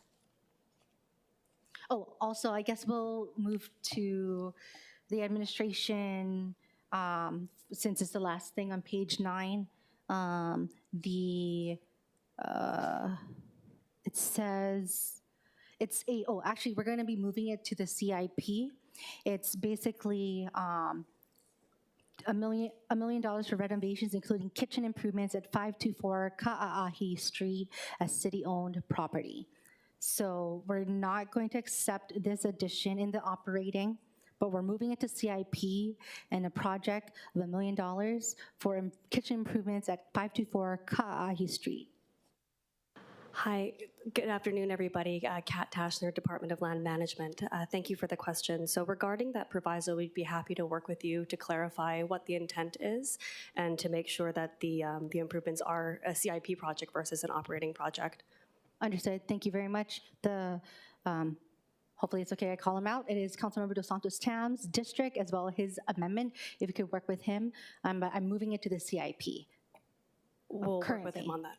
Thank you very much. Any thoughts or questions about that? Any thoughts or questions on page 8? Any of these things on page 8? Page 8. Okay, seeing none, I'm going to accept all these changes, including the top of page 9, moving it to CIP, and then we'll look forward if there's any possible changes after you discuss this with the council member of the district and the amendment. Okay? Thank you. Thank you very much. Moving forward for the rest of page 9, restore funding for equipment under automotive equipment services under DFM, as well as their tools and work equipment. I'm going to move to accept these. Any questions? Okay, seeing none. Page 10, everybody. All right.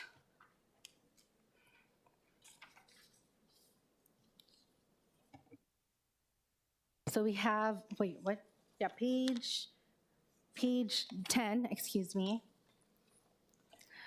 We have here patrol and special operations, field operations, investigation, support services, as well as we're gonna go to the top of page 11 to finish up HPD as well. So, okay, one moment. Members,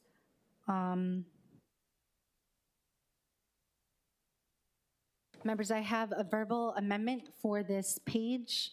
We did receive, I think, numerous members, actually, Councilmember Okimoto, did you want to state anything about this page? Sorry, Chair. I'll make the recommendation. Yeah.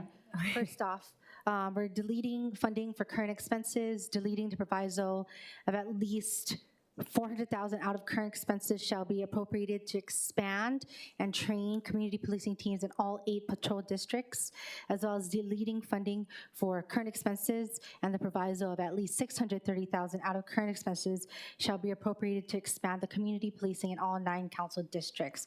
HPD has provided communications in addition to the communications here, where they also want deleted the $400,000 out of salaries to be appropriated for overtime costs to be rejected as well as the deletion of $250,000 out of salaries for the Chinatown Task Force, and also deletion of $300,000 for the current expenses for to be appropriated to fund the Chinatown Task Force. Members, all of these are we do want to support our HPD. We know that we all do, but in coordination with our HPD administration, I'm hoping that there's more beyond what we are adding additional funding to, where we can work with our HPD to prioritize all of our council districts as well. So members, thoughts, discussions? I'm gonna go with Councilmember Kiaina, Councilmember Okimoto, Councilmember Tupola. Councilmember Kiaina. Thank you, Chair. First of all, I'd like to thank you as well as the Honolulu Police Department for actually having this dialogue. And I especially want to thank HPD for working with me. I think they know my feelings with regard to not just the community policing team in my district, District 4, which also overlaps with Councilmember Wire, but all of the districts. And I introduced my amendment for 4 additional officers because we had the largest decrease in staffing levels from pre-COVID from 9 to 4 officers compared to the other districts. And I do appreciate the April 23rd council communication to all of us showing the decrease. And what HPD had stated was that they would like to work with us to have the respective patrol commanders explore the possibility of any increase in not just District 4, but in any of the other districts. And so I look forward to working with HPD on this issue. It is not my intent to, again, take away from any of the patrol officers, but I just wanted to, again, put in a plug that when you're looking at working with the council members as well as the districts on community issues, they are so valuable to our community. So for me, it's not taking away, but it actually supplements what the patrol officers can actually do for our districts. Thank you. And so I, of course, I appreciate that you considered it, but there was no need for my amendment because I will work with HPD directly on this matter. Thank you very much. Thank you, Chair. I remember, thank you for giving us the time to recollect. I remember the discussion that we had because I do appreciate, especially those who service my community, but in support of what the department stated, and this is, I know that your amendments and your removal is because of what they had stated, so continue to support that. I would like to, work on seeing if we can still restore the Law Enforcement Explorer program because in our Public Safety Committee hearing, they shared the great things that they're doing. And I know that this addresses the recruitment issue that we're trying to also address in the department. So I'm not sure, I can go back to the notes and see, but I support your amendments here and hopefully we can, find sources to restoring that Explorer program as well. Thank you, Chair. I'll have a response for you in a minute after I look through it. Okay, Councilmember Dupola. Thanks so much, Chair. Yeah, I don't know if you're gonna call up HPD or if I can, or do you want to do it later? Okay, actually, really quick, before we move on to that, Councilmember Okimoto, it was not removed, so the LEAP is still in the budget. Great, thank you, Chair. Yes, thank you. Thanks, I wanted to say that, but not speak for them, so yes. Yeah, understood. I was like, Explorer program still exists. Yes. So yes. We like it, we love it, we want to see more of it. I support your amendments specifically because, we want HPD to be buffed up, but the reality is we need warm bodies. I remember 2 years ago when we talked about incentives and boom, here we are, we're actually doing it. But we still need to do retention incentives. And I think that's probably our next, step. I've already suggested to the command 2 different ideas that I think could help officers that are about to retire to kind of reconsider, maybe consider staying on. So I think any of our initiatives that we want to do with HPD, it's all based on whether or not we can get guys to stay, value their time in the department, and want to stay longer. I will say the second year that I was here in the council that HPD did return $18 million, and it wasn't because they wanted to. There's a lot of different things that had happened. So because we have a budget we're trying to be mindful of, I think because they're giving us these suggestions, we follow their lead and then we come back and see how much it either evened out to be or how much was returned. But we support everything they do. Anything we can do to help them more, we want to. But I think anything that has to do with recruitment and retention, that's really where we all got to focus because I think we all want more CPT officers. I do for sure. So anything we can do to help. Thank you, Chair. Thank you very much. Members, any other comments about this on page 10 and the top of page 11? Top of page 11. Page 10 and top of page 11. First off, I really want to thank HPD. They've been very transparent about how much money and taking certain funding from certain divisions, as well as what they can do with their current budgeting, but also how much they also work with in lapsing as well. They're very aware of that as well. And so hopefully, looking forward to utilizing those funds better, which probably means more transfers. But if HPD can look better at how much money they've transferred prior in the past, maybe few fiscal years, but maybe if we can have HPD come up.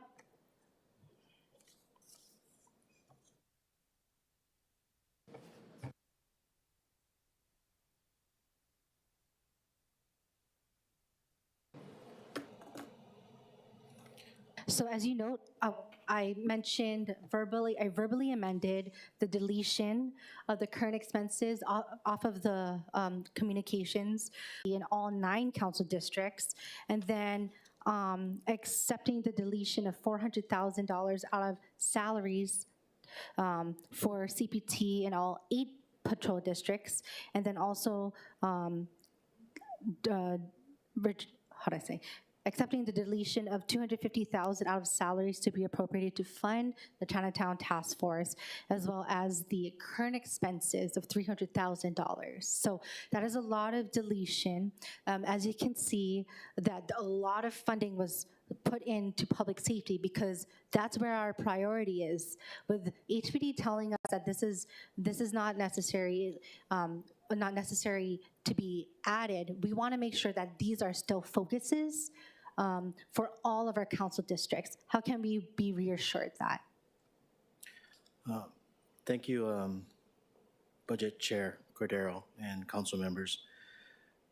Fiscal year 24, the council provided, the budget provided about $900,000 in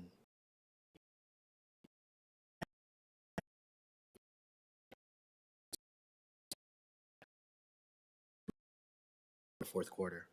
So it was pretty generous what was provided for this fiscal year. So that's why we don't believe that it's necessary for the additional $400,000 for this next fiscal year.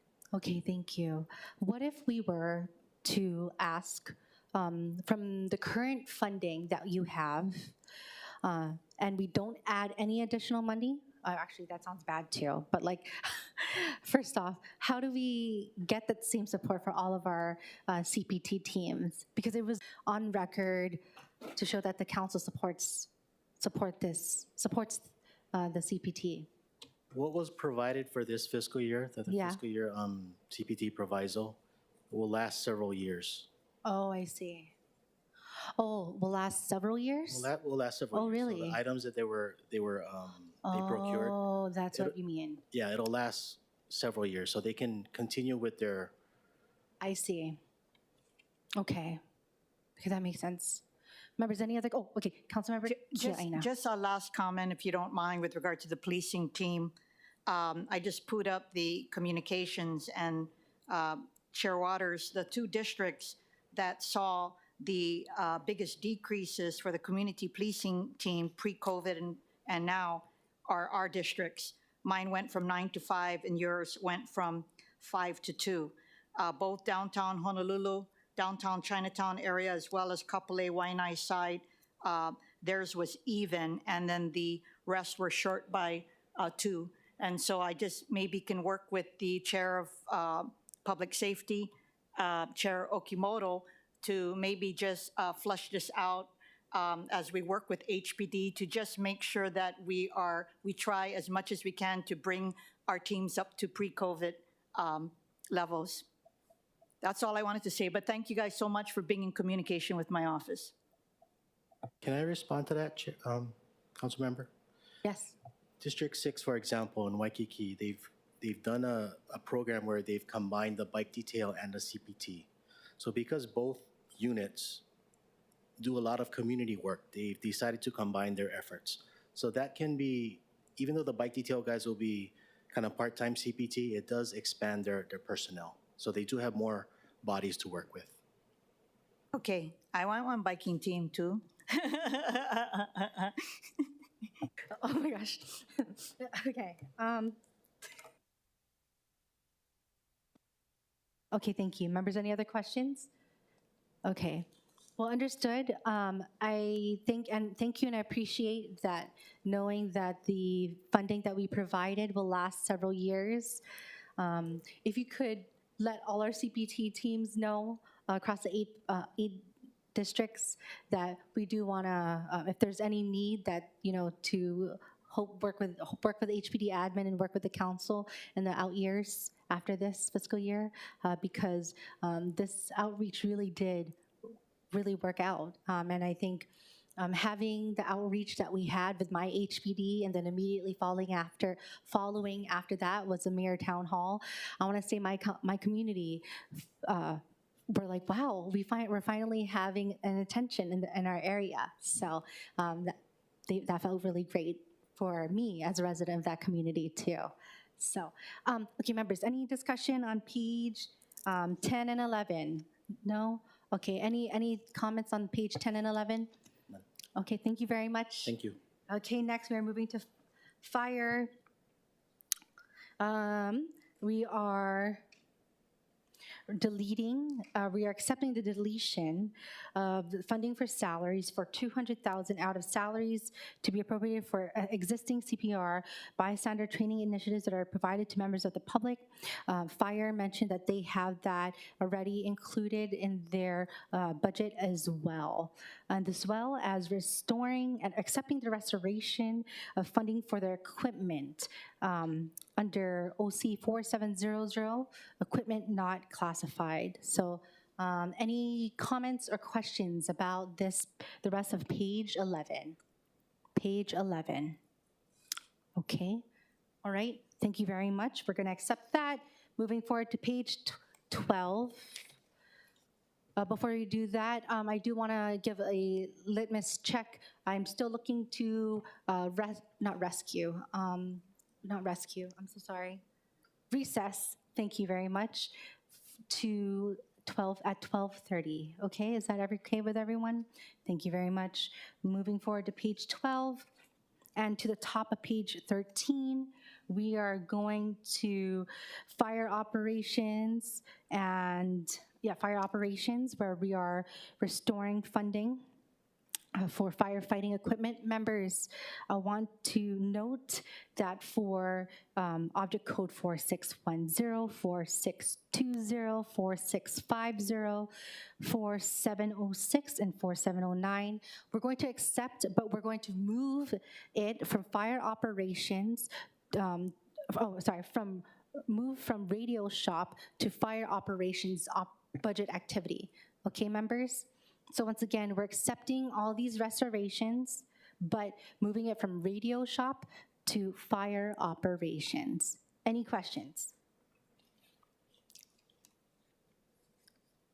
Nope. Okay, we're going to accept all that on page 12 and the 2 overtime on page 13.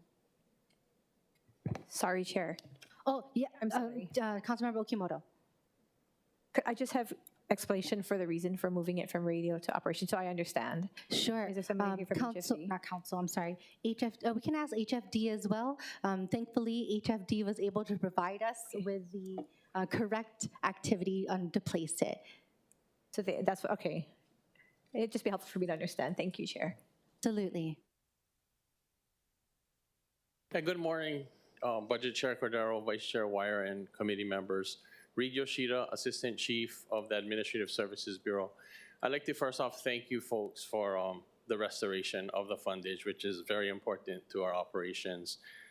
As far as it going from the radio shop restoration into the operating fund activity, that's the correct placement of where the equipment should be procured. So again, I really appreciate that.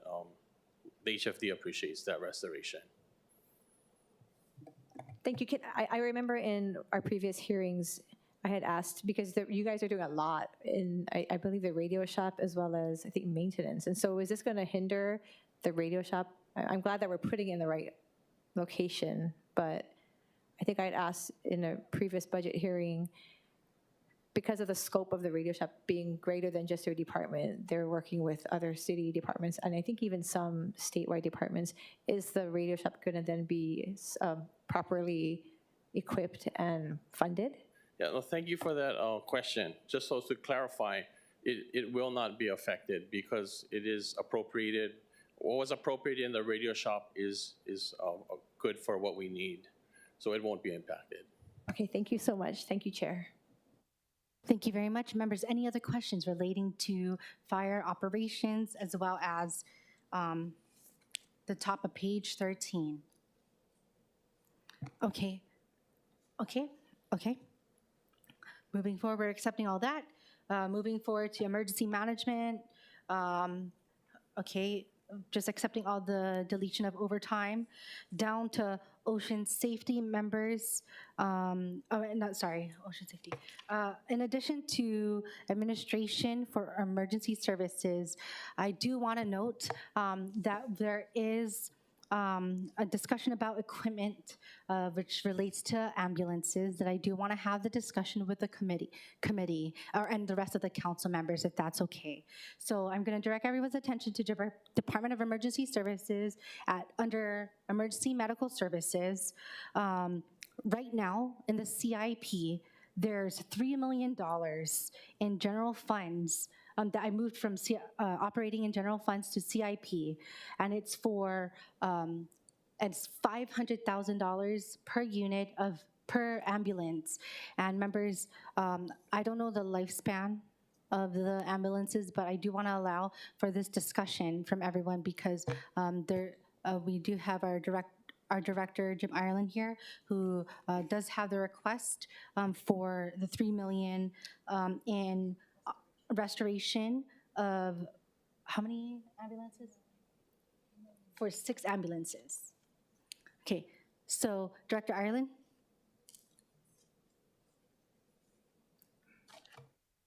Morning, Chair. Jim Ireland, Director of Emergency Services. So this was put in the CIP budget, but the lifespan of our ambulances is roughly 3 to 5 years. We currently have 16 ambulances with over 200,000 miles, and I believe 4 with over 300,000 miles. Once they get in those high mileage areas, we like to make them either backup units or turn them over to the core team for non-daily emergency operations. So this 6 ambulances will fund ambulances that will replace older units and just have new rigs on the streets. And we request it be restored in the equipment line item. Okay, thank you. Director Ireland, have you looked at, worked with Director Kawano and possible either provision accounts and where we can get some of the funding if we need certain funding to be, I guess, balanced out for the rest of the budget? I have not. Ian? I think we're just looking for the opportunity to have it in the operating budget. It's very difficult. I did hear earlier that you asked about other resources, and we do have looked at other resources for funding through federal grants. Usually they don't purchase ambulances because it's ready for regular operations. We were fortunate through CARES money, we did get 5 ambulances through the CARES FRF. So they were on the spot purchases and they've already met their lifespan for some of the services. Just to elaborate on what Director Ireland says, our urban core metropolitan ambulances, that's from the Wailupe area all the way to the Salt Lake area. Those 6 ambulances or so average almost 50,000 to 75,000 miles a year. So after a year and a half or 2 years, they're already reaching up to the 150 to 200,000 miles. So we don't meet the criteria of the 10-year plan for the CIP, because by the time we're getting to year 3, 4, and 5, they're pretty much out of service, and we're still paying money on those vehicles that we would not have in our possession potentially.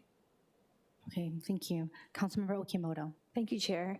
I just had a question about the supply chain. I know in other departments, the issue has been that even if the need is there and the equipment is getting old, their issue, ENV, HFD, is that they're not able to get the vehicles because of the supply. What is the case with your vehicles, your ambulances?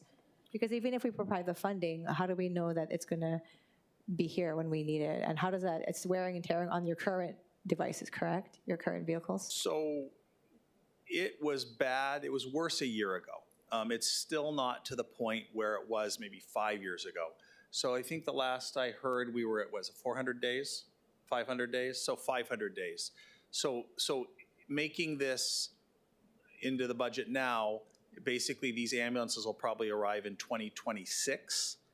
But if we don't do this now, then come 2026, we're not even going to be able to get ambulances, because even if the money's put in next year's budget, there's no way you can get them in that short amount of time. So you almost have to stay 1 or 2 steps ahead of the ordering in order to, every year we get just a constant supply of ambulances. So, you know, this wouldn't impact our operations probably this year or next, but in 26 it would be devastating if we didn't get these ambulances. Okay, well, thank you. I appreciate, I have been concerned about not being proactive, so thank you that you're thinking ahead. And you answered the question. I was wondering that, like, even if the funding is provided, will this guarantee that we'll have it? And you're saying it'll take about a year. 2026 is what we're looking at for 6 of them, or just usually one? When we order them, we get them all at once, and that they do the build, and whoever's the successful bidder. But from the time we put it out to bid until we actually get the ambulances, it's about a year and a half. Okay, thank you, Director. Thank you, Deputy Director. Thank you, Chair. Thank you very much. Members, any other questions relating to this? Okay, members, Councilmember Kiaina. Not on this, thank you. I wanted to make a comment before you move forward your recommendations regarding the Department of Emergency Management.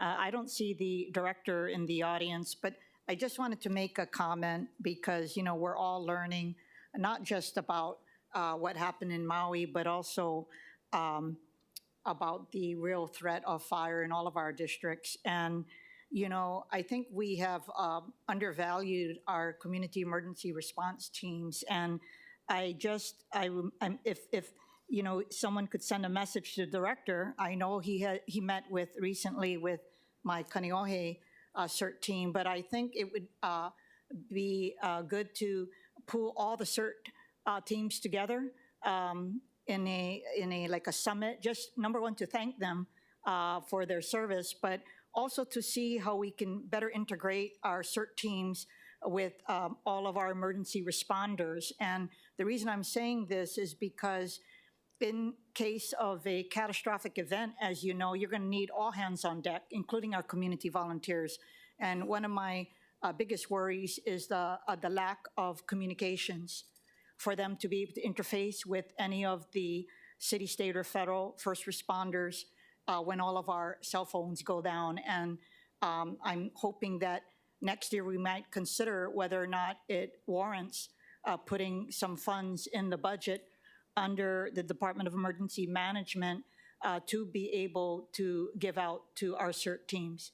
If not, to at least have a forum to bring everybody together, because I'm pretty sure the private sector might see fit to provide some equipment and radio systems for our CERT teams.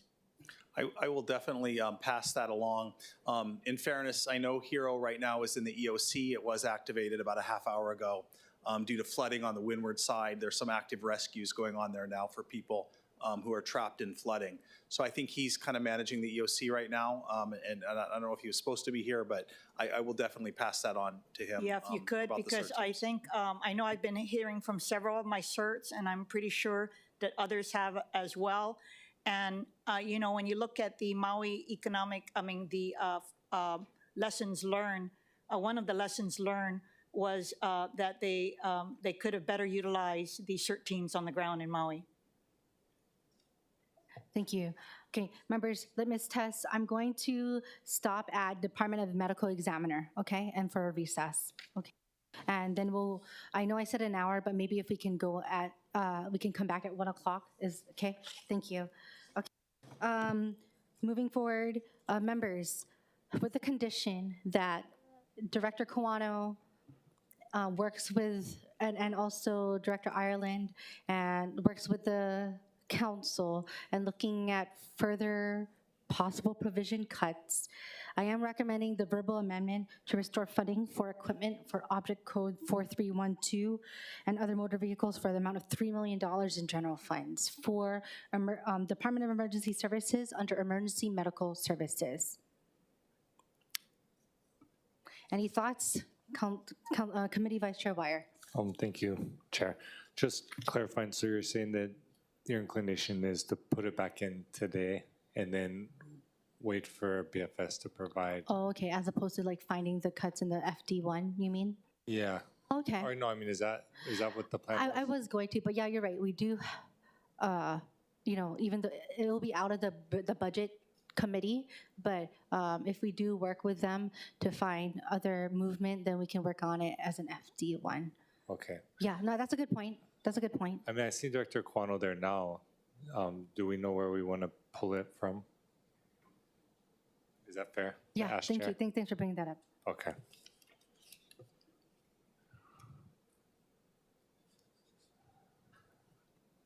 Andy Kawano, Director of Budget and Fiscal Services.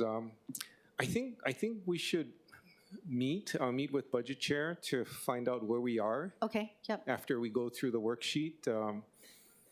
As I said earlier, I do not want to take monies from departments. I want to take a hard look at provisionals.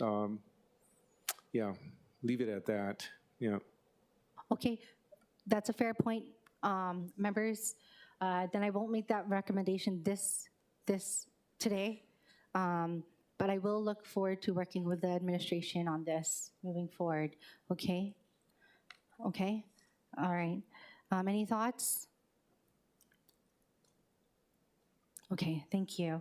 And then top of 14 for ocean safety, the restoration vessel and marine equipment. Any thoughts, any questions, any queries? And thank you, Committee Vice Chair, that helps a lot. Okay, next we're moving on to the last item before we go on a break. Department of the Medical Examiner, investigation of deaths. We're deleting the overtime activity. So members, I'm accepting the top of page 14 for Medical Examiner, the ocean safety restoration, the restoration of motor vehicles, as well as the rest of the top, page 13. Members, any questions? Okay, thank you, members. Members, with that, we will be recessing until 1 o'clock. Recess subject to order of the chair.